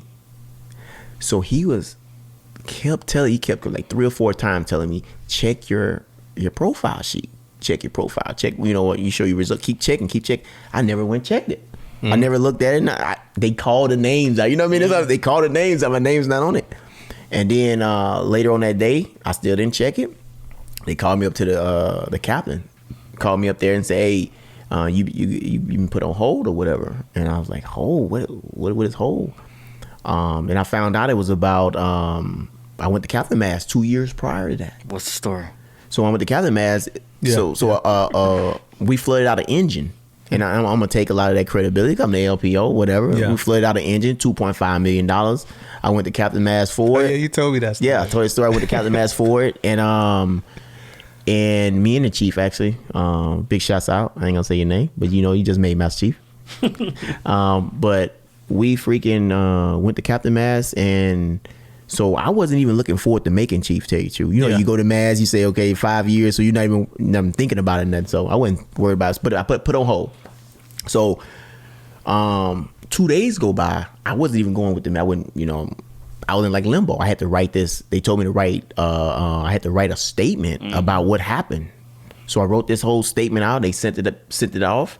And so down at the CMC said, hey, it was like, I'm sitting in my bed. It's like me and Elican, you know, we were sitting in the bed. It's probably like 10, 11 at night. And they say, hey, you going through the season, right? CMC hit me up, you going through the season. So there was a time where, you know, it was hardcore. So it was already 10, 11 o'clock at night. I had to go join what they were doing, the selects, what they was doing, right? Because they wouldn't do it. They was up at 3, 4 every morning. That's our normal time, 3, 4 in the morning, trying to do stuff, we still ain't get shit, right? But we were trying though, right? Yeah. So so what brought me, why I wanted to tell this story was when I found out that I made it was September the 9th. That's when I got the message saying I was gonna get pinned. So it could have went either way. It was going either way. Didn't know. September 9th came out and said, okay, you're gonna get pinned. And that's just crazy. Yours was less time than that. So just think about the whole time you going through this, you mentally and you locked in, and I didn't know. I could have been in the same boat you've been in, man. Matter of fact, I had a chief select that I heard about, right? That was a chief select for like 360 something days. Even afterwards? Yeah, so they ran him through the season. They let him do final night because he's still on hold. Yeah. Right? And he was on hold until the results came out the next year. Damn. It's crazy. And the day before the results came out, his shit finally cleared, and he got to put on anchors. Right? Yeah. I don't know if he did the final night or none of that stuff, but he was on hold the whole time, so he was a chief select the whole time. Wow. Yeah, and talk about fucking crazy. That's crazy. Yeah. too. But Yeah. They had to be a chief select too. Like yeah, he had badge and everything. he had to go. Yeah, But I don't know man. if they ran the Yeah, season throughout. 10. Yeah, if it was a Yeah. season, that's good. That'd be crazy. Right? Just every day. I just Because quit. you I know just what probably quit. happened though. He probably got paid. You know what I mean? Yeah. So he got paid. I guess you got to put it on him now. huh? That's like a sad day. You 6 months into, going in a mess reporting. I could have been eating in the mess this whole time, man. Shit. That's crazy, bro. I think that's this probably one of the stupidest things you can do. Yeah. Right? I don't think the Navy has it right yet with No. the on hold thing. No, Right? yeah. It should be just there's nobody on hold when the E6 and below results come out. No. No, it's either you make it or you don't. Yeah. You know the crazy thing about it is, man, I didn't even know what the H meant. I saw the thing said an H. I didn't even know what that meant. What is the H? Yeah, You know what I mean? And I still want to know what is it, because they sit and they go figure this out or whatever.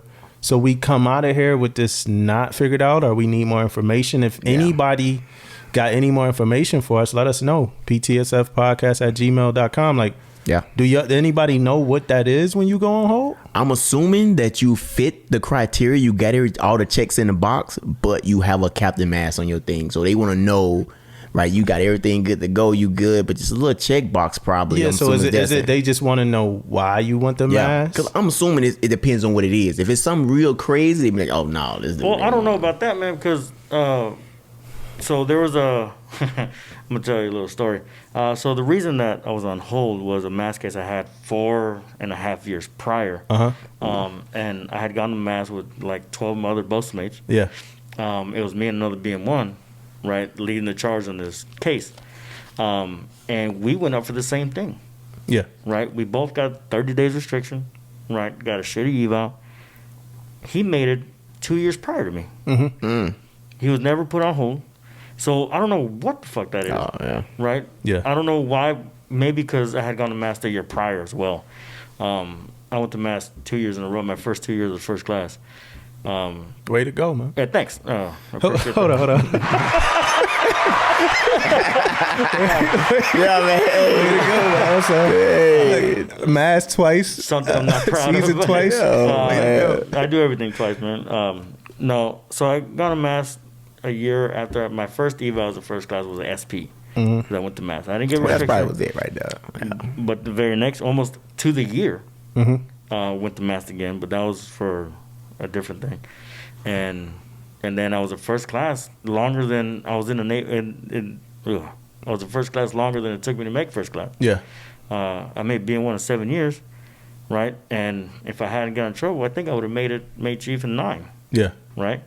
But it took me all the way up to 15 because of these cases. Yeah. Either way, I think it made me a better sailor. And we learn from everything. Yeah, right? but we talked about in one of our other episodes, we talked about being that first class that went to mass and then having to wait like that 4 to 5 year period. And just because, you performing for 5 years at like the highest level that it could be. Even a year after you went through the season, you still were performing at a high level. And we don't really do it for any of that, but that got to be hard too, to just perform. What's next? It's just something you got to do, man. Yeah. Like you don't join the Navy just to sit still. Yeah. You know what I mean? And it goes back to the conversation we had, man. You got to give it full throttle every day. Yeah. Because if you're not working towards a goal, then what the fuck are you doing? Yeah. Right? You're not making anybody better. You're not making yourself better, right?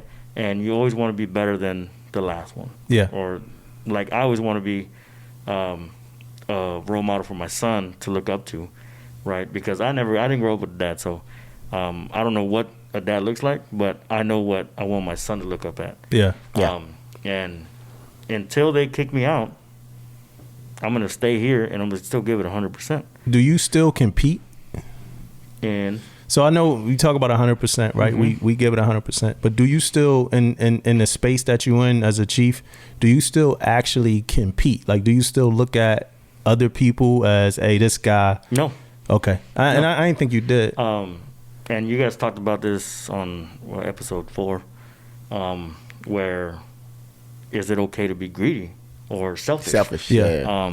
And I agree with both of y'all. Like, it's your first 4 or 5 years as E1 Yeah, you gotta to eat. E4, E5. You gotta be stingy as hell Yeah. with yourself. But once you put on those second class crows or first class crows, now it's not about you no more. Yeah. And I took that on a personal level. So no, I don't look at who's above me or who's below me or no, absolutely not. Yeah. My focus is, are my guys advancing? Are my guys knowledgeable enough so I can take a day off? That's what I work for. Yeah. Is can I leave the fucking ship and be okay with what the guys are doing? And that's my main focus. Yeah. So I don't compete, right? But I get inspired. I see motherfuckers like you. I see people like you, and I know that it's happening around me. Like, damn, like, yo, Jesse is eating every day. He getting to it. Yeah. You know, Damon is getting to it every day. Who am I to not? You know, who am I to not get to it? You know, so I like, man, every time, like, it amazes me. I see you guys as drivers. Every picture on Facebook, I see you pinning a cell or something, or highlighting somebody. Every time, every interaction we have, that's like, it's driving me, man. And it's good. I think it's good to keep people around you, or you know, keep people in the vicinity of you that you see that and that motivates you to just continue to do good. Yeah, I'm same way too, man. I'm competitive too, though. Right, so I always look across the room. I look at people, but it inspires me more than me trying to beat them. You know, because I always, you know, my best is good enough. You know what I mean? Because I know what I'm gonna put in for it. I know the work I'm gonna put in. I feel like most of the time, like, my best is good, man. Yeah, it's hard to compete in this space. It's not. And I'm gonna be here and be honest. You know, in the Navy, after making first class, competition is not that thick. You know what I'm saying? Yeah. And I'm not saying that Chiefs ain't out here getting to it, but again, Chiefs ain't really competing in them first classes. I've been in some first class messes where they weren't nowhere near in line of like operating amazingly, man. Yeah, most definitely. I agree. Well, I think being a first class was probably the hardest rank I've ever did, because even though they're not working towards a goal or not being the best they can, there's still some backstab motherfuckers, man. They'll stab you in the back. And so when after my first 3 years of first class, I was trying to get every qual, every all this bullshit, and nothing helped. Right? I did everything I needed to do, and the captain asked me, "Where do you stand?" Well, I think I'm number fucking one. He's like, "Well, I think you're wrong," and he gave me like a number one MP. I was like, "What the fuck? How are we not seeing each other?" Yeah. But I think, and it had a lot to do with my attitude. Right. And my division wasn't performing like they needed to. But I was, in my mind, I was this shit. But I lost track of what an LPO was. Right, so when I finally got my mind around it, I was like, I can give two shits what everybody else is doing around me, and I stopped worrying about the first classes. Right, and that's when it clicks. That's when it clicks. And everybody's like, "How do you do this?" I'm like, "How do you not?" Yeah. How are you worried about you? Once you get to this level, it's not about you anymore. Yeah. There's nothing about you that attracts anybody to you. Right, it's everything about your division. You right about the backstabbing. It's like you said, it's people that's not even like, we're not even tracking the same. And what you mad at? We're not on the same level, man. Different departments, different everything. We ain't even tracking the same, dude. What's up? You know. I remember when I was first class, man. I was one of the top first classes on board. And then I went to captain mass, man. I remember conversation of Mesdick, like, hey, we got one more gone. Yeah. You know what I mean? They like, hey, we know he ain't gonna be in that next year. You know what I mean? Block. Yeah, got to worry about him next year. You know, so it's all good, man. I think being in Chiefs mess, it's not easy. I'll tell you what, being in first class hardest rank. Yeah. Being in Chiefs mess probably the most pressure I've ever felt. Yeah. In the Navy, and it's good. Because it keeps me on my toes. Because that anchor is heavy, man. It is very. Yeah. It's heavy. It's a lot of stuff that goes on, man, and we do that behind closed doors too, though. Oh yeah. Like sailors think we just walk through the P-ways and drink coffee all day, man. But it's a lot of pressure, a lot of pressure that's put on your shoulders, and you have to perform.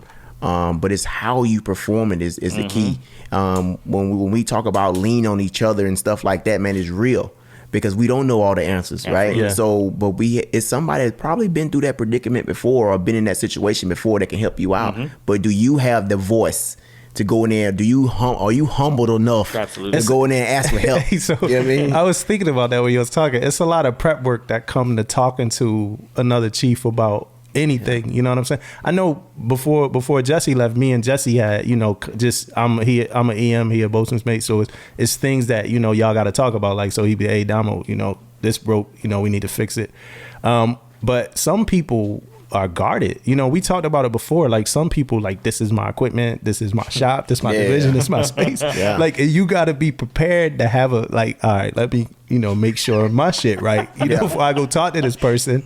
And then even when my shit right, all right, I need to have backup, because this person is gonna fight this, whatever it is, no matter what. You know what I'm saying? Like, hey, can you tell your guys to stop putting cups on my controllers, because I don't want the water to splash on the electric controller. Well, they gotta drink water. Yeah, well, what are you saying, Damo? What are you saying? It's like, damn, dude, I wasn't trying to get a fight out of out of this. Cups off my shit, man. So then you get mad. You just stop taking the cups off the fuck shit.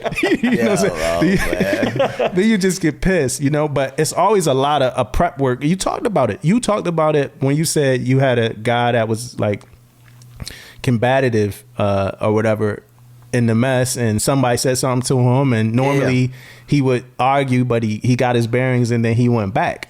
Me, I normally get my bearings first, and then I get mad, Jesse, right? So I get my bearings, I prepared, right? I prepared to go to war. I got my armor, I got the backup weapon, I got the weapon at hand, I got a list of shit that I'm ready to hit you with, and then I go up to the person like, hey, they got cups on the controller. Hey, Damo, I tell my guys to take it off, and I'm like, fuck, I was ready. Yeah, man, that's how it is too, man. Almost every time, man, you ready to go, and then all of a sudden the conversation don't go like you want, man. You want to come on, please say the wrong thing, man. Yeah. I was ready for you, and but like having guys with type A personalities, I notice is a lot easier to deal with guys with the type A personalities than it is to deal with betas, because I could go. I've never had an issue going to you about anything. No. And speaking of that, man, we was talking about like keeping going, keep pushing yourself. So when I was there for that last little bit of the deployment, like, this dude just be there talking to me all the time. I kind of wanted to be like, hey man, this last month I'm just trying to ride this thing off and get up out of here or whatever. But man, he was always had these conversations all the time, like talking about stuff that I wasn't gonna let that happen. Yeah, man, I wasn't gonna let it go, man. And then he'll ask me questions, because Damo, he witty as hell. Yeah. He witty how he words stuff and things like this. But he'll ask me a question like, so you gonna do it like that? And then that made me think like, man, I guess I better do it. Like, I'm trying to start. Look, he at what, -3 as far as the time he owes the ship, right? Meaning that he 3 years overtime, right? I mean 3 months overtime, and I'm like, hey man, let's start this program. Let's go. Let's hit this program, man. We need these sellers want to hear you, man. Let's go, man. But one thing about it though, man, and that's nothing I had an issue with. But before I say this, I want to say, hey, all the stuff that we sitting here talking about, and we saying, hey, we love how we operate and how we do business. It came in trial and error. No, you know what I mean? We most definitely done our stuff and got in trouble for it and learned from it. That's the key. Everything you do in life, you learning from it, or you getting feedback from somebody to help you along the way to get better at what you're doing and how you doing it. And this ain't it's not a play thing with any of us. This is a real thing. We, when we talk about problems that the Navy is facing or that some junior sailors are facing, and a lot of these conversations come from us actually talking to junior sailors and us having an observation of the problems that the Navy facing. We don't come on here any week, wherever on here, to bitch about the Navy. I will say myself, I love it. It changed my life. It saved my life. The Navy really, really helped me. Is a great factor. It played a part in me meeting my wife, and that's the best decision I ever made in my life was to marry her. So I never want anybody to ever take that we don't like it or it's things we in here bitching about. It's things we're in here talking about that we want to see change. Absolutely. Concerns. You know what I mean? Not nothing that's like you know. There's our own focus group. Yeah. Yeah, this I is know, it. right? This This is is it. Oh, probably part of one. man. This yeah. is the focus group. This is it. Yeah. This is it, man. But it sounded like you was going somewhere else with what you were talking about. He lost track. Yeah, I did lose track a little bit. But I was wanting to talk about the motivational piece and people coming to me, talking to me personally. I had a lot of sailors come talk to me. For all the sailors, I do not take that stuff for granted. I love when somebody want to come talk to me about some issue and about something they got going on, because I feel like that the reason why they coming to me because I'm doing something that they like, or they feel like that I'm someone they'll come talk to. Yeah. So I don't take none of that stuff for granted. I love when sailors come talk to me. I'm ready for you guys' questions too, man. I got a lot of stuff to say, a lot of stuff to talk about. Yes, you do. So hit us up, man. PTSF podcast at Gmail. Yeah, most definitely, man. And every day, all day, positive mental attitude. Did you read that somewhere? Yeah, what was that? TMA? Is that the TMA, new man. slogan? Yeah, TMA, man. Statement of the Positive day, mental toilet attitude, paper. man. Yeah, man. It's all good. Yeah, man. Gotta stay positive, man. Absolutely. Every day. Hey, so I got a question for y'all that I was thinking I wanted to ask y'all. Just with y'all two being people that I would cite as like, well, before I do that, shout out Native American Heritage Month. It's Native American Heritage Month, so I want to go ahead. Yeah, this month. Oh, Yeah. sure, okay. Yeah. So I want to go shout them out. If we're wrong, I'm sorry. You know what I'm saying? November. No, you good. November, Yeah, man. Native American Heritage Month. Yep.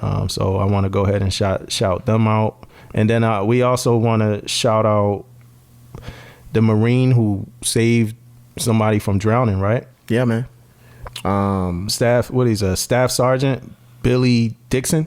Yeah. So Billy Dixon was honored in Okinawa, November 13th, for saving a local woman from drowning after getting caught in a rip current. Oh, shit. Yeah, man. It seemed like it's one of those things, man. When I was reading the story about it, it was like one of the things, like it was like second nature to the guy, man. like they told him, they told him, he jumped in the water. Like, it wasn't even like he thought it was like an easy day. He sounded like an alpha guy, man. Yeah, man. Like he was The a way he lifeguard said it, before. like It says Dixon's ease in hazardous water and his dedication to fitness. He said physical fitness. He said enabled him to rescue local women. He was a Yeah. lifeguard. He was a lifeguard before. He said adrenaline kicked in. I had no time to waste. When he went under, he saw her like 10 feet down, and she was pretty much unresponsive. So, Yeah. Shit. hey man, shout out to Shouts him, out, man. man. You know. Hey, so but back to the question I wanted to ask y'all.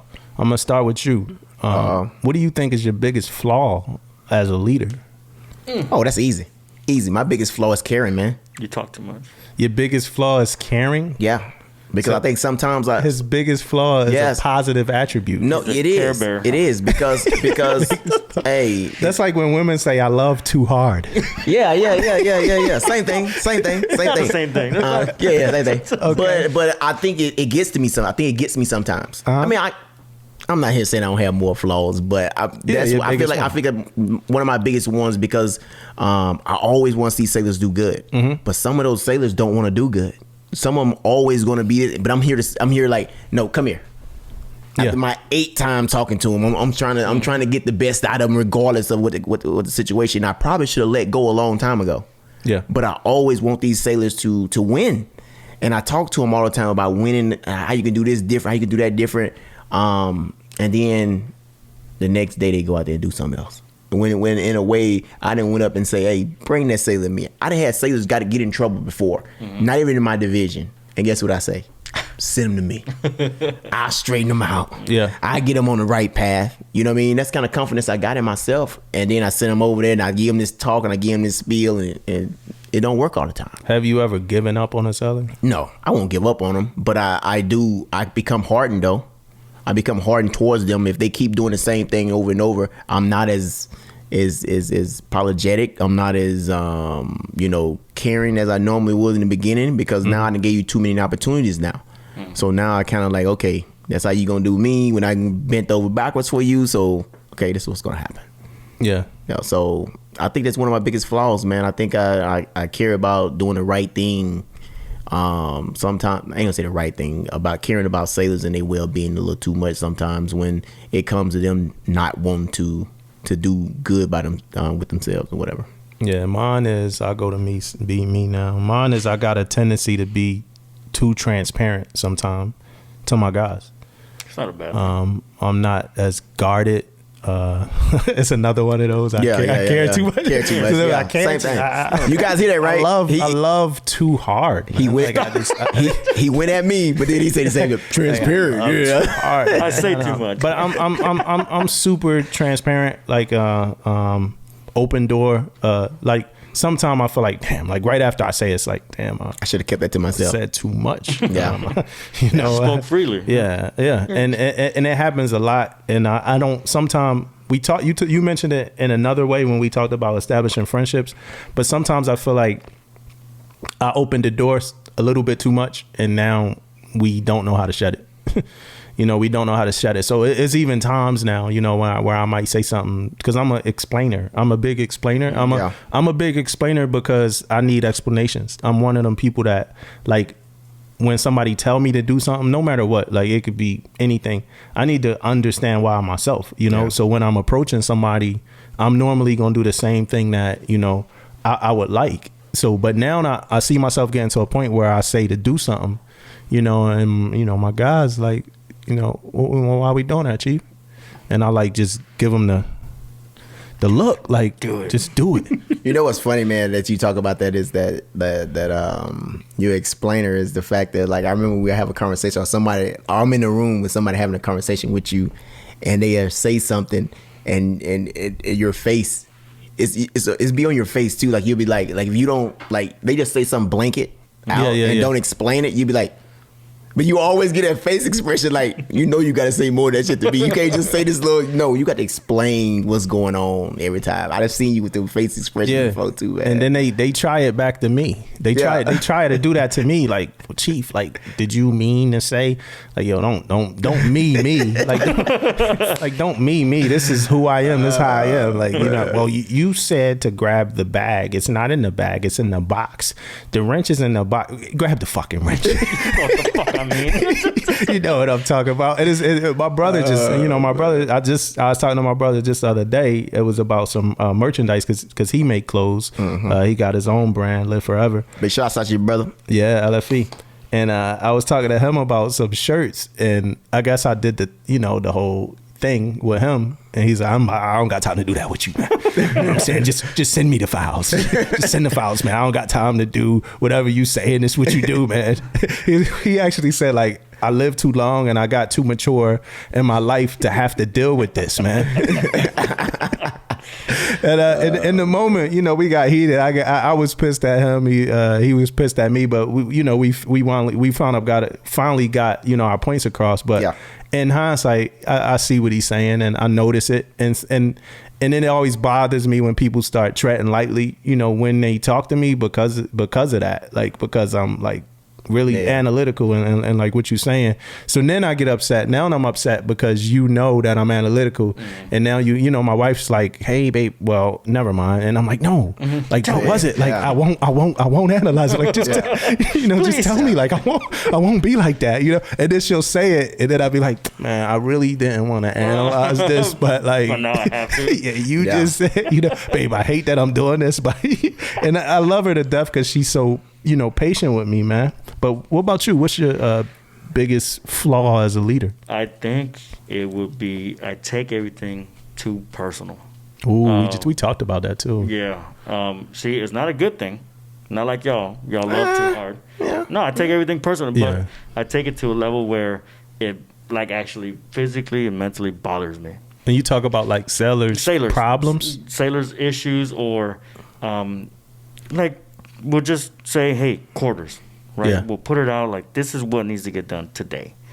And then they go off and they do something completely fucking opposite. And then you're like, what the fuck did I say that you did not understand, right? So I get pissed off because they didn't understand what I said. But also, like, I take it back to me, it's like, the fuck did I say? Like, I'm pretty sure I said it right, right? But that's like a very vague statement. But when you put in time to sailors, right, and you talk to them on a daily, on a personal level, and you say, hey, man, like, this is what you need to do to succeed, and I give them examples on how to better themselves, and they go off and decide, nah, Yeah. I'm gonna do something opposite. Yeah. And then you're like, I just wasted my fucking time, Yeah. Yeah. right? But you don't want to have that mentality, right? So now you're pissed off because now I got to go talk to him again.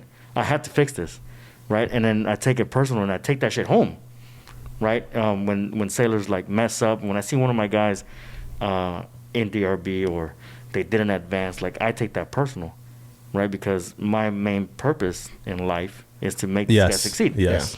So whenever they don't, I take that shit home and I talk to Dez and I'm like, what the fuck can I do different? Yeah. What can I do different, or what can I say to make this shit better? And I think about it for hours and days, and then something else comes up and I just put that shit to the side, put it in a box somewhere, and then I just bring another issue. And then I do this on a daily. Yeah. Right?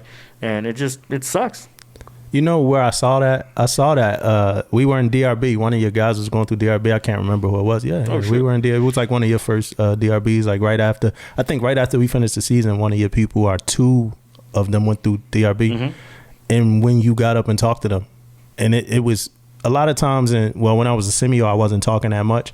But a lot of times in the DRB, when I speak straight from the heart. Mm-hmm. Even when y'all were going through the season, a lot of what I was saying was like heart, like from this me. You know what I'm saying? So when I heard what you said, when the person was going through DRB, I'm like, man, he not just disappointed.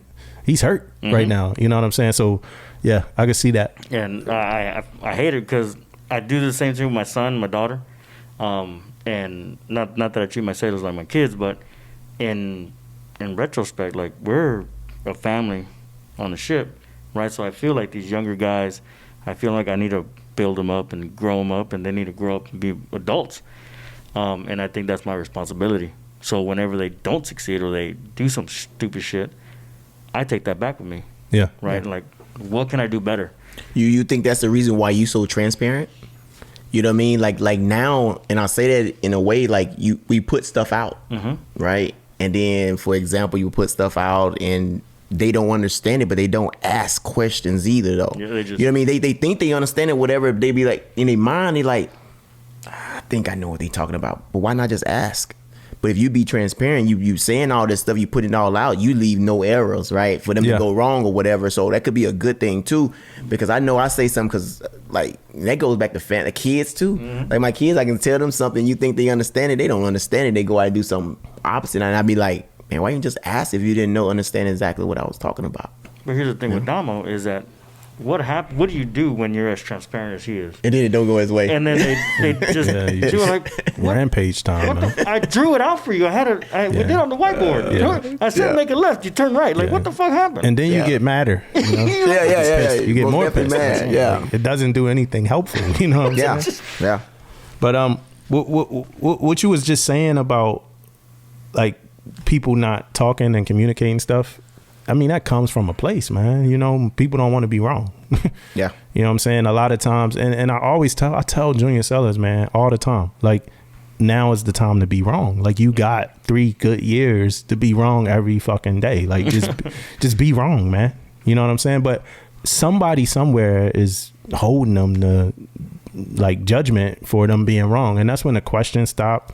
And normally for me, when the questions stop, the gun decking starts. And you know, not like for me, but from what I've seen is when people stop asking questions how to do stuff, they just start doing things on their own, and it's not always right. Yeah, I agree, man. I think what you need to do with that situation is, and this is what I do, right? I do it on a daily because, well, I'm deck division. We're not the smartest people in the world. So a sailor messes up. My first reaction is, what the fuck are you thinking? Yeah, right? You got to ask that question. That's top. Like 99% of my response is, what the fuck, right? And then I yell for like 2-3 seconds, and they were like, look, man, let me talk to you real quick. And I break it down for them. I put my hands on it. I'm like, this is the way it's supposed to look. Do you have any questions, right? Yeah. I say in a lot better tone, obviously. And that shows the sailor that you fucked up, but he's willing to get down and dirty to do whatever it was, right? I can ask questions. Yeah.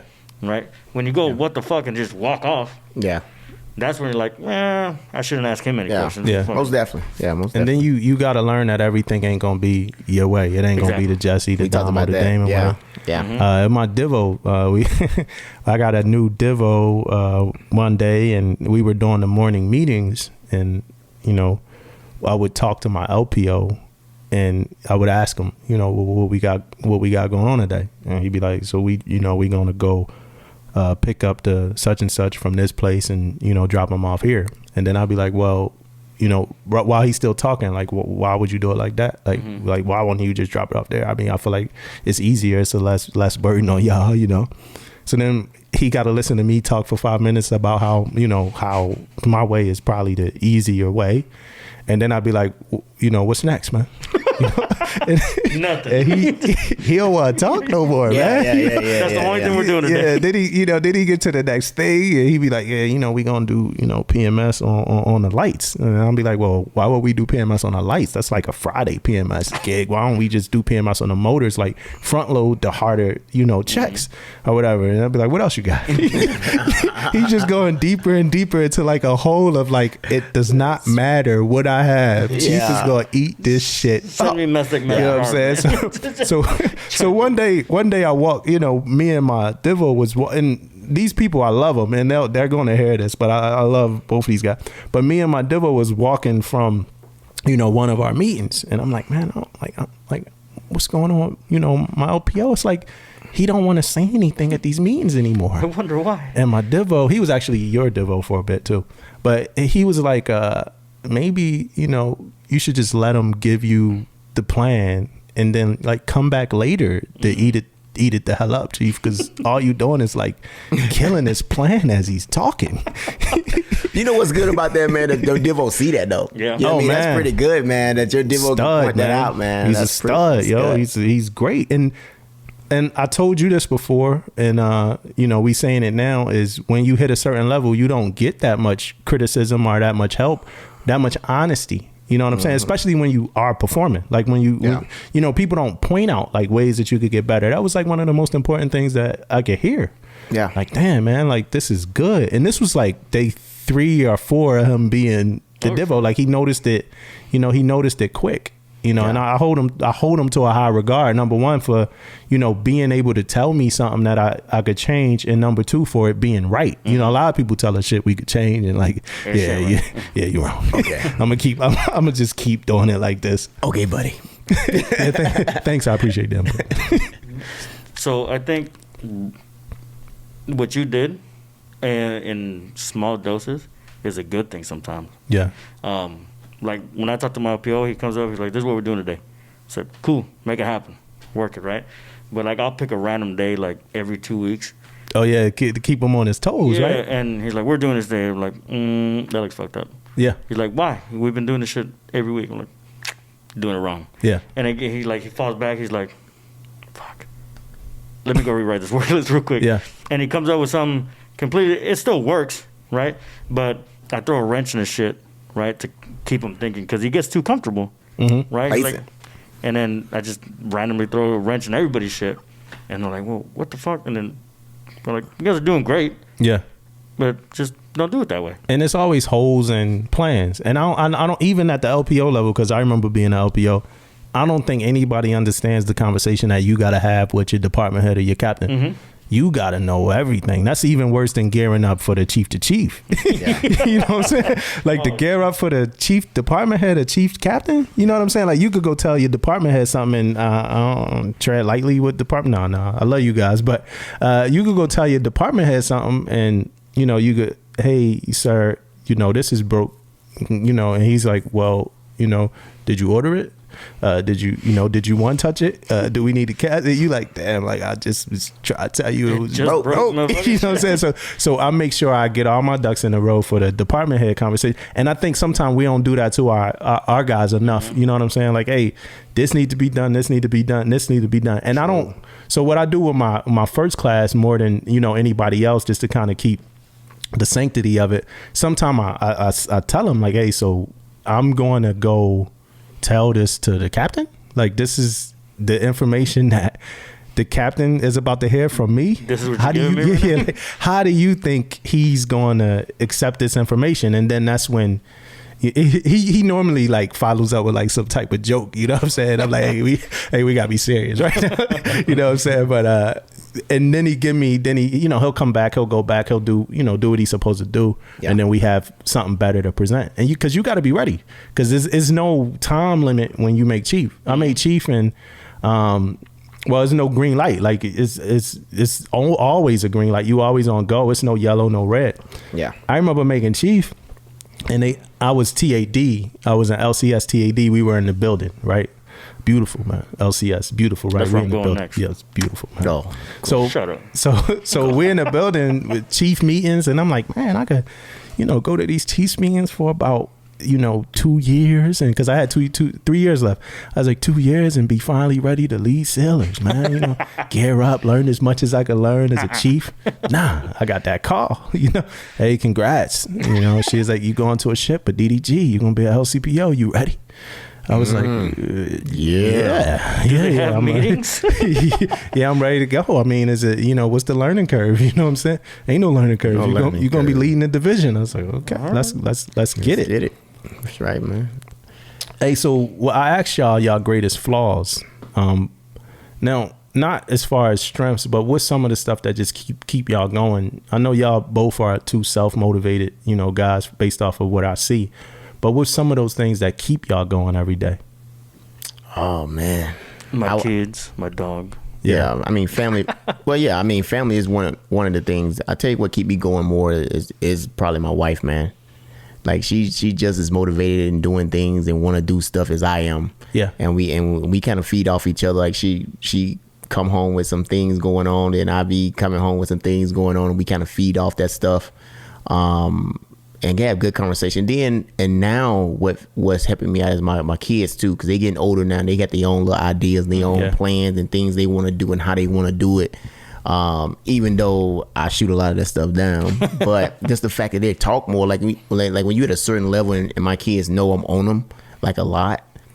Now is they time they come out more now. They talking more now. They ain't scared to come through the house and say, look at me all crazy when I say something. Normally be like, this is what it's gonna be. But now, I'm listening a lot more too, though. Instead of being saying it's gonna be done like this. Yeah, because they getting minds of their own. Yeah, so that stuff motivates me. The positive stuff motivates me. I love being positive about stuff. I love being around positive people, doing things and talking with them. I actually was on the golf course and played with this guy, man. This guy ended up being like just playing golf out there, and I was telling Ella this, like, it's something about this, man. Like 2 people I didn't play golf with, they all are like business owners, man. Yeah, like this guy got a multi-million-dollar business, and I'm out here playing golf with him, man. Yeah, and then we exchanged numbers when he get done. Like he wanted mine, I didn't ask for his number. He said, let's exchange numbers and do this again. That to me, that motivates me because I feel like it's something there. Like, why is this guy here? What made this guy play golf with me?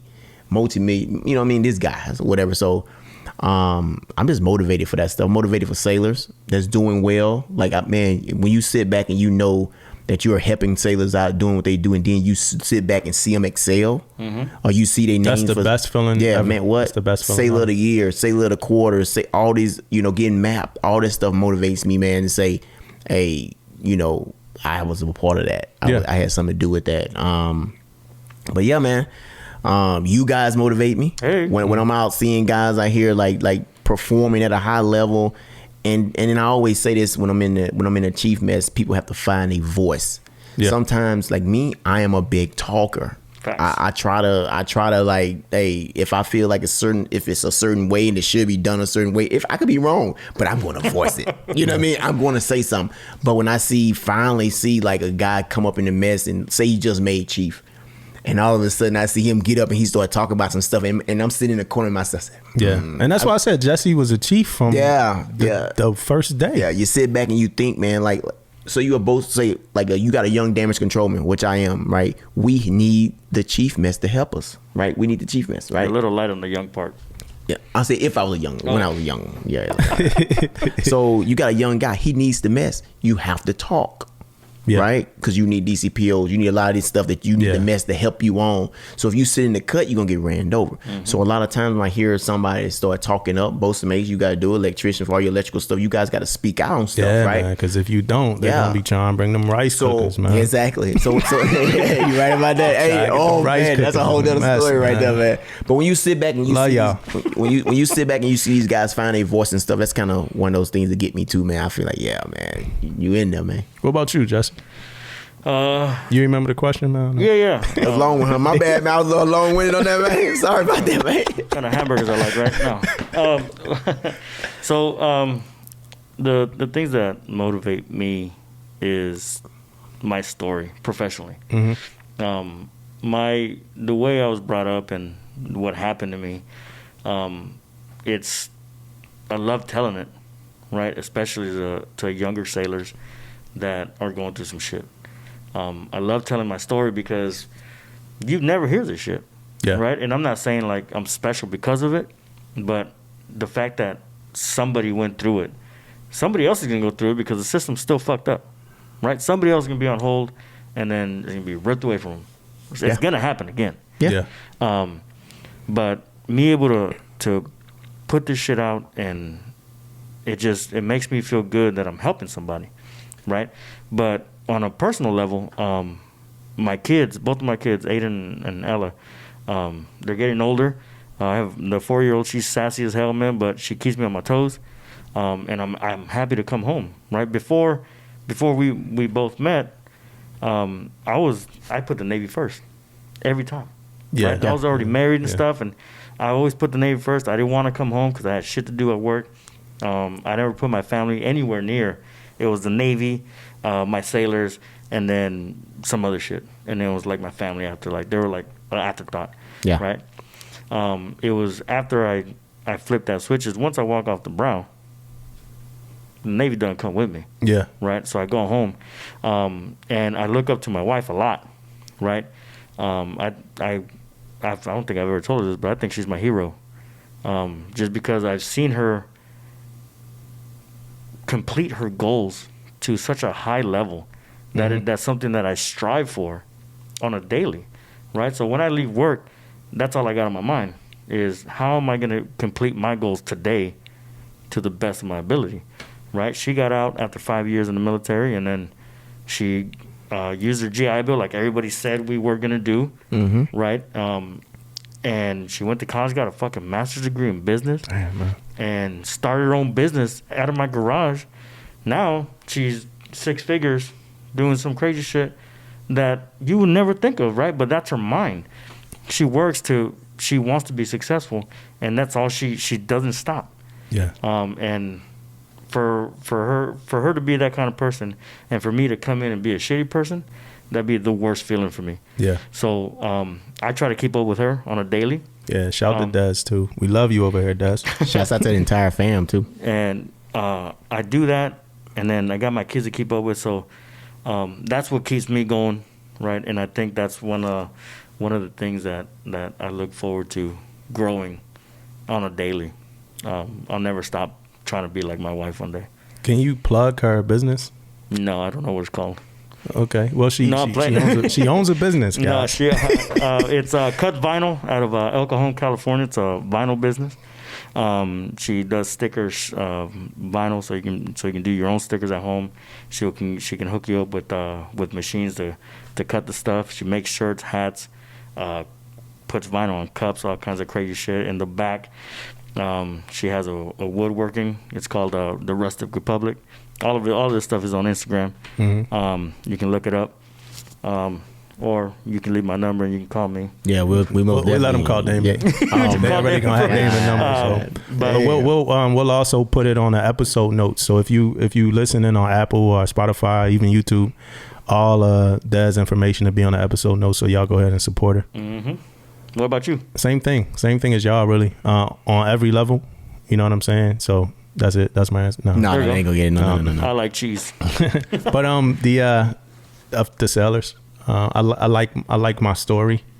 I like seeing somebody who shares it, and I like helping them like continue to share it. Meaning that I like how I started, coming always talk about it because it means a lot in these areas, these urban areas. But coming from Philly and an area like that, Philly stand up. Yeah, man. It's comparable to the. Be careful. For real. they, you know how crazy the Santa Claus, man. Philly is a crazy city, man.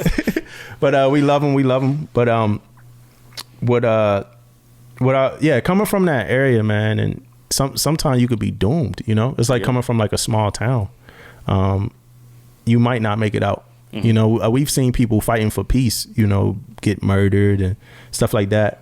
So I like a lot to see like junior sellers that's coming from an area like that in that position, and you know, being an example for them. Mm-hmm. And being an example is a full-time job. Absolutely. Yeah, man. Being able to, you know, go to a seller and talk to them and let them know, yeah, I came from which, because some of them think we were born in the cheese mess. You know what I'm saying? Like, yeah, I came from what you came from. Facts. I wish. Yeah, so that's one of the big factors. But the other one is my wife, man. Mm-hmm. She's in school for her master's right now, and she works every day, and she's in school every day. And man, like what I look like, you know, coming home, like the sucker, you know what I'm saying? Like Saint's gonna love me, you know, he gonna jump on me every time I walk in the house, you know what I'm saying? But what I look like coming home and not being proactive or not being successful, you know, it's a couple other heroes in my life, personal, and I hope they know that. But my biggest one is my wife.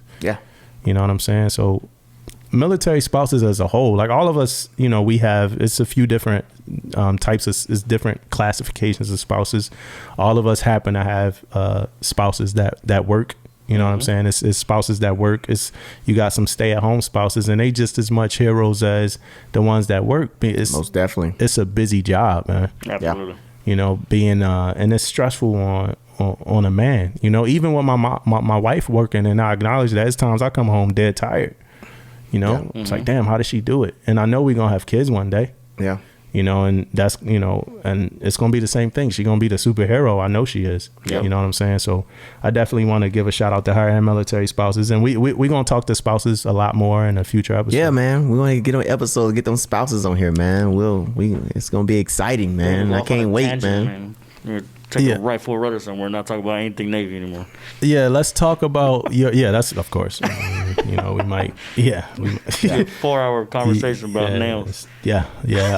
What's better, Starbucks or Better Buzz, or you know. But let's get into this movie thing, man. Because like you had an issue with one of our man. So, you had a bad review on one of our bad reviews. No, opposite.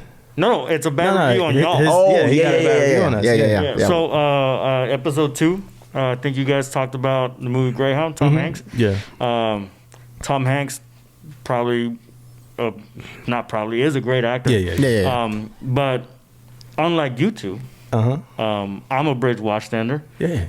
I grew up in the Navy on the bridge, standing both men to watch, helmsman, lee helmsman. So that movie hit hard for me. Yeah. When Tom Hanks, as the captain, was calling out for boats, and I was like, "That's me." You know, that's who I am, right? And I was all excited because in no movies that I've seen have they ever mentioned boatmates. Yeah. So you are okay with the whole entire movie being on the bridge because you agree? Okay. Absolutely. Why wouldn't I be? That's where I stand 99% of my watches. Yeah, so when they said like study course like 217, in my head I was like study course 217I. Yeah, you like, oh shit, they about to bang it, they about to bust this fucking Yui. And in my mind I was like, holy shit, this is a badass movie because I've never been at war on a ship, but I wish it was like that. Yeah. That was badass.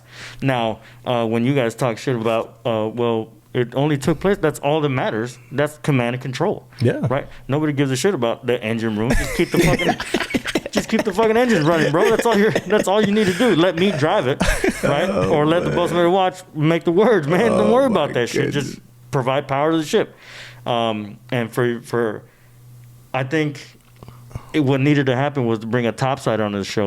Talk about this movie before you guys gave it I think like a 1.5. Coveted. Yeah, the coveted. The coveted one. Hey, so hold up. So we got.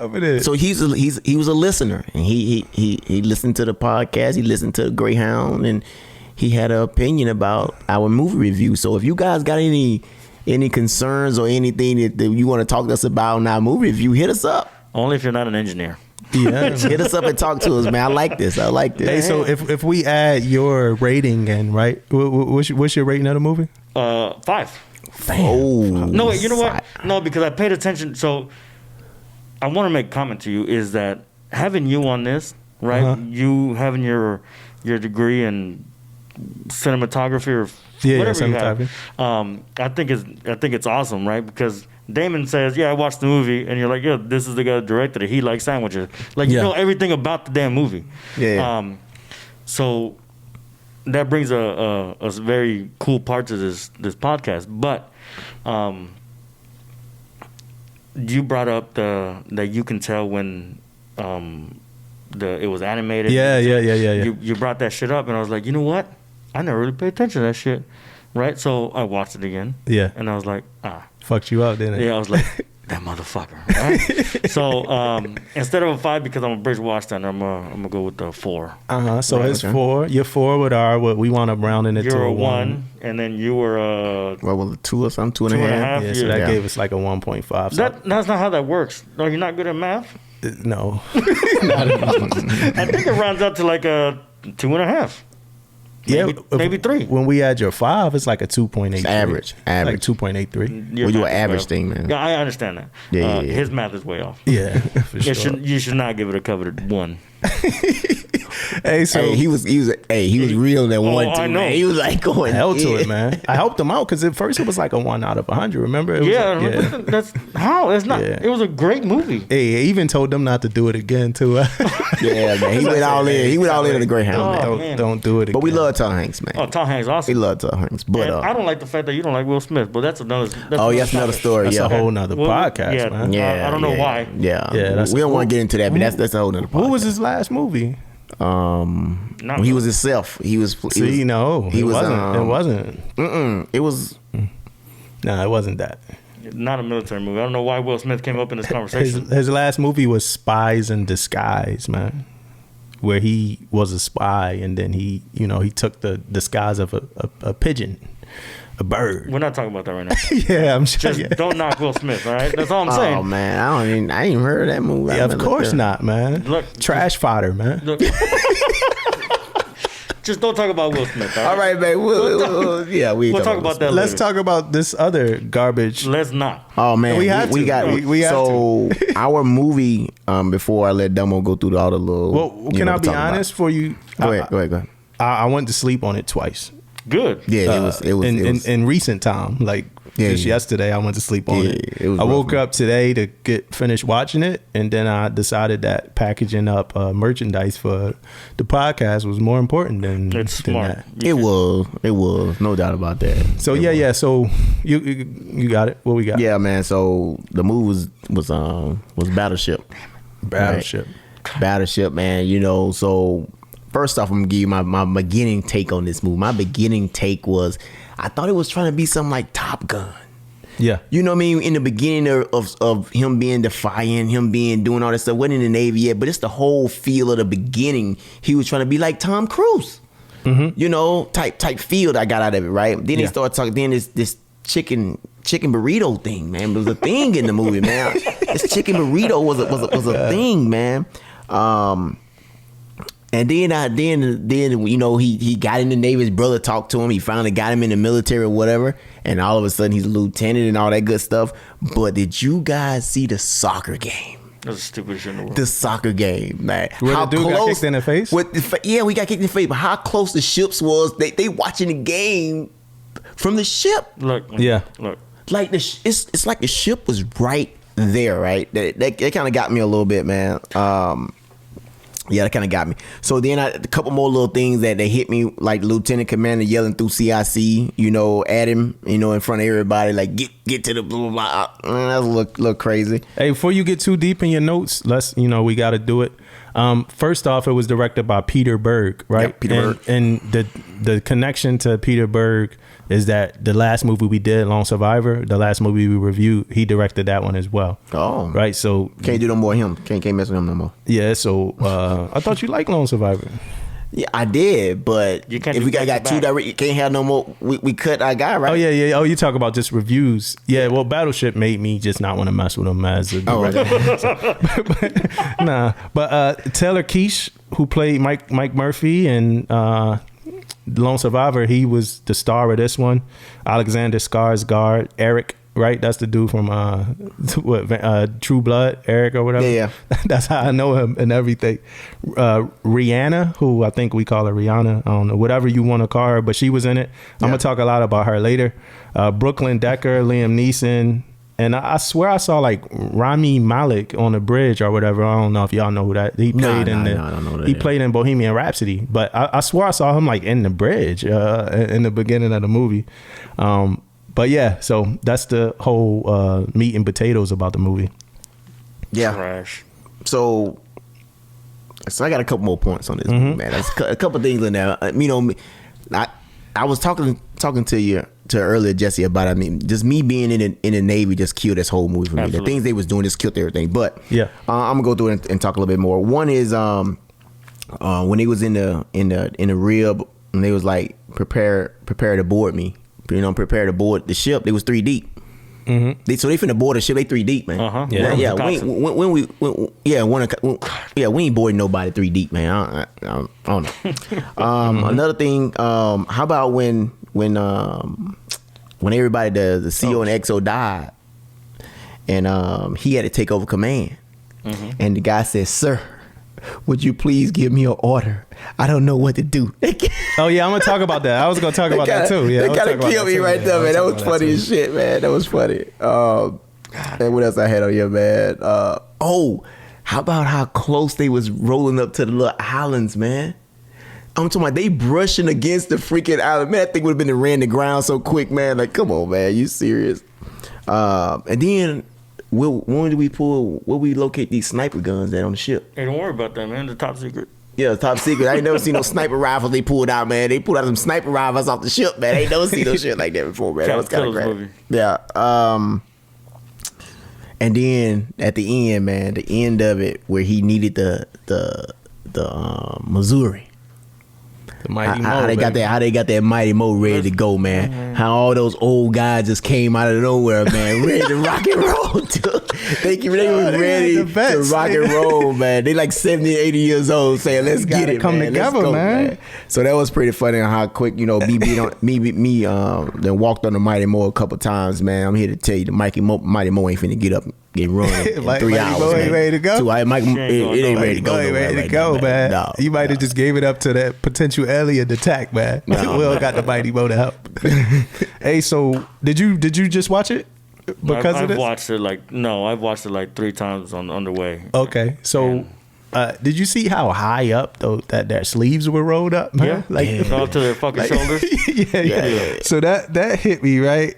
But then that pep talk that he had and like beginning? see when she was when she had the Donald Trump reference, I'm like, damn, like if they that juiced up in CIC like that, like I'm ready to stand watch, in there. That was like your watch team pep talks. Yeah, I ain't never seen that either, man. The excessive amount of people, so I wrote this as a note, excessive amount of people at physical therapy with really traumatic leg injuries. Did you? So I don't know if that's how it is in Oahu, but like everybody was missing a leg, had a prosthetic, had like something mechanical. Yeah, man. I was like, what the fuck is like I was overwhelmed. Like, yeah, man, that was crazy. Is that where they shipping them out to? And then like when Seaman 4 had to tell LT that like LT was the most senior person, he was like, it's whoever's gonna take charge, they the most senior. He was like, it's you, sir. Like, you're the most senior. And then right after that, like you said, he's like, I don't. Right after he knew exactly who to tell with the most senior guy, he was like, I don't know what to do. I'm waiting for an order. Yeah, that was crazy. Like, who does that? And then I think the part that like really fucked me up though was where he was giving them an order to drive straight to the battle ship. I mean, drive straight to the alien ship, and Chief Lynch was there. He was like the only chief like on the ship, and I'm gonna talk about that. I'm gonna talk about that a little bit, ship. right? But yo, do you remember like Chief Lynch was like, hey, that course is like headed straight toward, it's people in the water. We got sailors in the water. And then he was like, yeah, just stay on that course. I don't give a fuck. And then Chief Lynch grabbed him and shook his head. He's like, I told you. I told you it's sailors in the water, man. So so that part hit me hard because Chief had to shake his ass up. Man. So he represented, but the rest of the mess, that's a weak mess on that ship. What mess, man? Goddamn. Lynch held it down on that. That was a weak. Man. They always say like, yeah, like this is really a test. In-serve is really an inspection of the Chiefs mess, and this is a test of the mess. The mess gonna hold everything together. Not where were they at? Yeah. Was it a season going on or something? Yeah, man. This was Rim Pack, man. But you got to think about it though. You really don't know what Chief Lynch was. What was his rate? No, he was everywhere. What was Rihanna's rate? Rihanna's rate? Rihanna was everywhere. Wasn't she a B? I thought she was a BM. Don't do that to me. Don't. She wasn't. No, she wasn't boss mate. She never stood watch on the bridge. She don't know how to pipe. Don't give me that shit. Okay, all right. Yeah, just because she drove the fucking rib don't mean shit. All right. Yeah, she was. Look, man, this is what bothers me about that is that Rihanna was literally the POIC of everything. Everything. Yeah. How the fuck do you? Her and Chief Lynch. Yeah. Yeah. You shoot the gun from CIC. You go be a fucking coxswain at the same fucking time, and then you're on the bridge, dropping an anchor from a touchscreen. Yeah. On the Mighty Mo. Yeah. That don't have any digital shit at all. I think the most digital shit is the Coke machine that's on there, right? But you're dropping anchors and fucking drifting a fucking battleship. There's a bosun BMS in there. Yeah. Right? When they're in their whites, had a motherfucking white lanyard to the right pocket. Completely fucking backwards. Damn. And you can tell that lanyard was bought. Right? I'm very prideful. I don't know if you guys know this. You make your lanyard. You don't buy that shit. And he have a pipe attached to it. He just shoved it in his fucking pocket.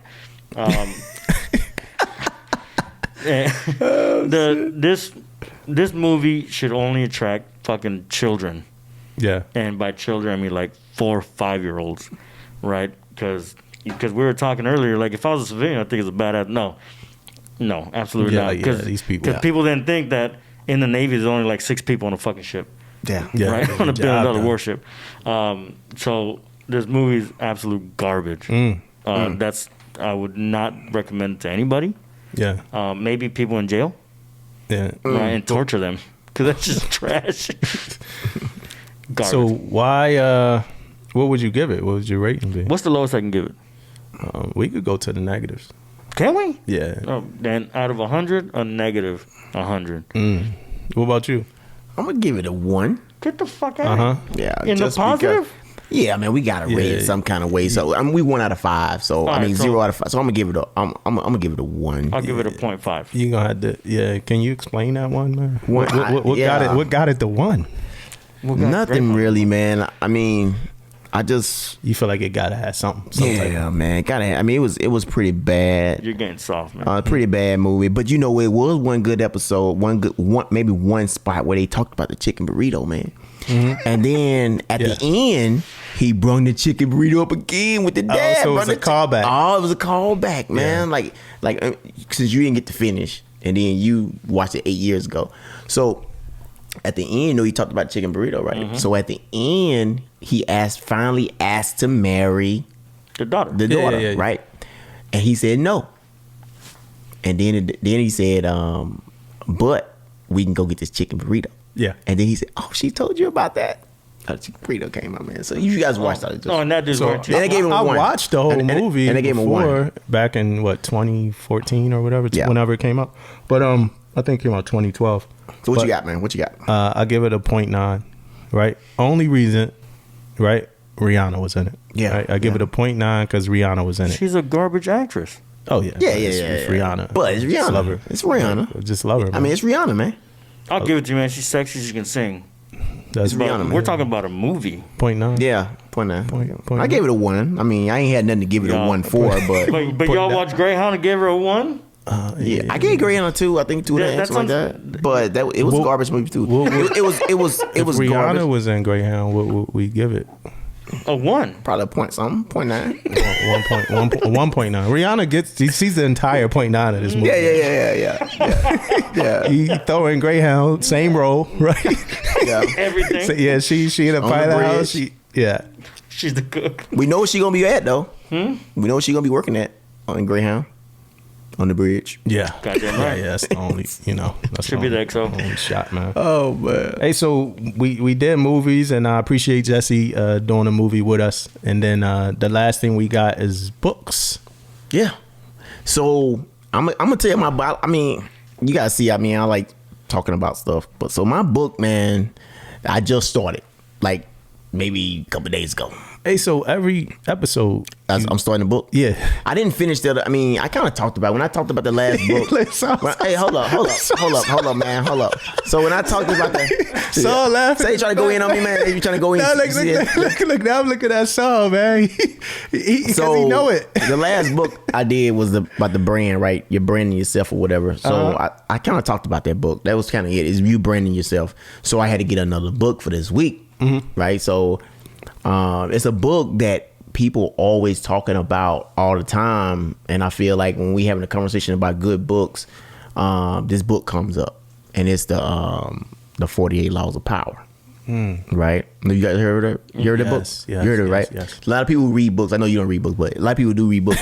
If it's true, it ain't. I read books. Yeah. A lot of people read books. I'll tell you in a minute what I read. So I started reading it, and I'm on the first chapter of the book right now. First page. No, first chapter. What's the first law?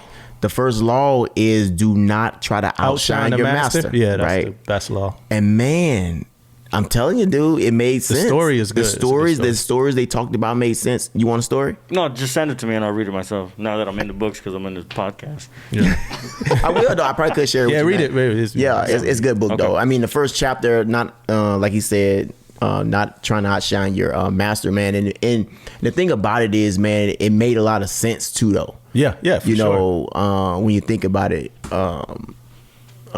especially the stories line that they had. Yeah, that was the best story that you could. Man, it was good. That. So I'm on it now. So I'm like, Damo just called me out of my books. So next week I'm gonna be talking about the 48 Laws of Power and how the stories keep going. I ain't gonna go jump to another book because it's gonna take me a while anyway. But I'm gonna talk about the book. But it was a good book so far.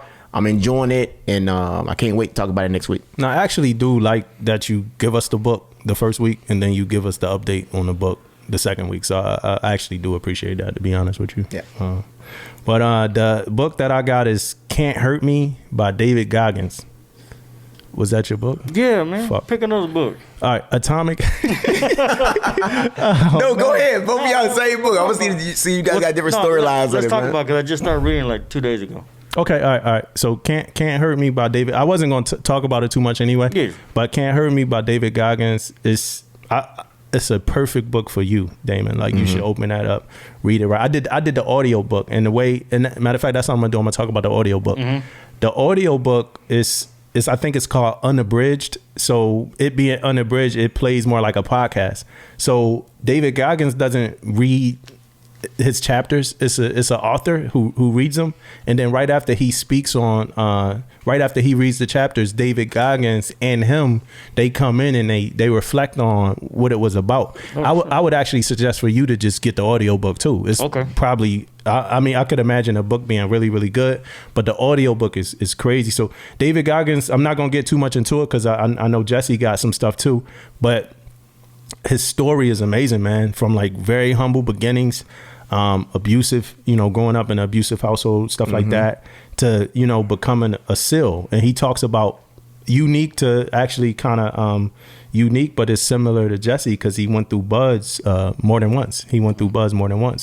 So, and that's a test of will and might and stuff like that. So, and it's just, then he started, man, like the shit that this dude did in his life, man, as you get to it, like he started on like ultra races and like all types of stuff, man. That like had me pumped like every day to go to work, you know, and that got me through like getting ready when we were doing training and competing and stuff. I'd be thinking like, man, like David Goggins did this, like, and I would really think that. I would really think, man, if David Goggins could do this, then I think everybody that read the book like wanted to start doing ultra. Everybody I ever know that read the David Goggins book, I'm gonna get into like running marathons, and you know, a year later, like, hey man, you ran your first? Nah, not yet. Been eating pizza. You know what I'm saying? So yeah, that Can't Hurt Me by David Goggins, 5 out of 5, man. A1 book, really motivational, but the audio book is key, man. It is, you get to hear his voice talk about these things and reflect these things, and it's some extraordinary, I'm telling you, Damon, read it. Every listener out there, read it. It's some extraordinary stories. This guy been through some stuff. So I've been reading the Boatmate Manual. So I read this book, then I think the only reason I picked it up is because I don't watch a lot of movies and I don't read a lot of books. But with the stuff that I do read or watch movies on is military movies. Yeah. So I typed in Navy in the books and this shit came up. But then I saw he had his chokers on. He's a chief. Yeah. And I was like, I'm a chief. I should read this, right? And I didn't think it was gonna be as fucking crazy. Yeah, that shit. And I opened it up, and the abuse that he went through as a child. Granted, I never went through 80% of what he went through, but I can see it, right? And for me to read it and then picture it in my head, I can see it, right? And I was like, fuck, man, that's fucking crazy, because the family was living a lie, right? Yeah. So, yep. He was at his dad's roller rink all night, and would come home 5, 6 o'clock in the morning, get ready for school. Couldn't concentrate in school, right? I did shitty in school, but for different reasons, 'cause I just hate school. But the shit that he went through, right? He had a weight problem. He would cheat his way out of everything. I kind of related to that because I damn near cheated my way out of high school, right? I had a girlfriend that was a valedictorian, right? And I had a fucking F in English. I graduated with a D-, right? My final GPA was a 1.93, right? And then his ASVAB was a 36. Yeah. So was mine, right? When that's what he needed to join the Air Force first. And he scored a 20. And I scored a 36. And my recruiter told me, you can do anything in the Navy. And I said, cool. And when it's time for me to pick a rate, it was either be a cook or be a busmate. I was like, where the fuck is everything at? It's right here in front of you.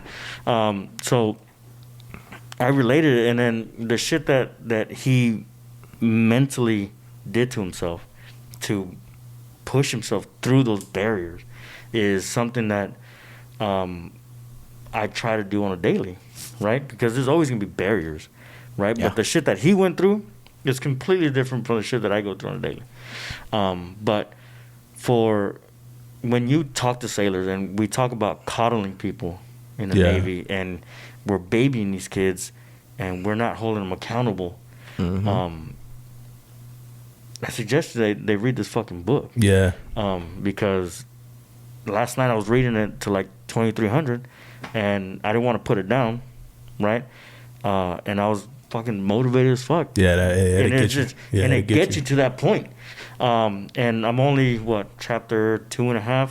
That's crazy, and already got that much out of it. Yeah, and it's the shit that he went through, and the shit that he's going through right now in the book with the Air Force and not being comfortable in water and damn near drowning himself, but he purposely made himself better. Yeah. Right, on purpose. Like he's like, I'm not gonna fail.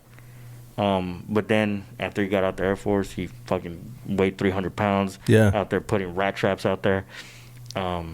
And he's like, this can't be it.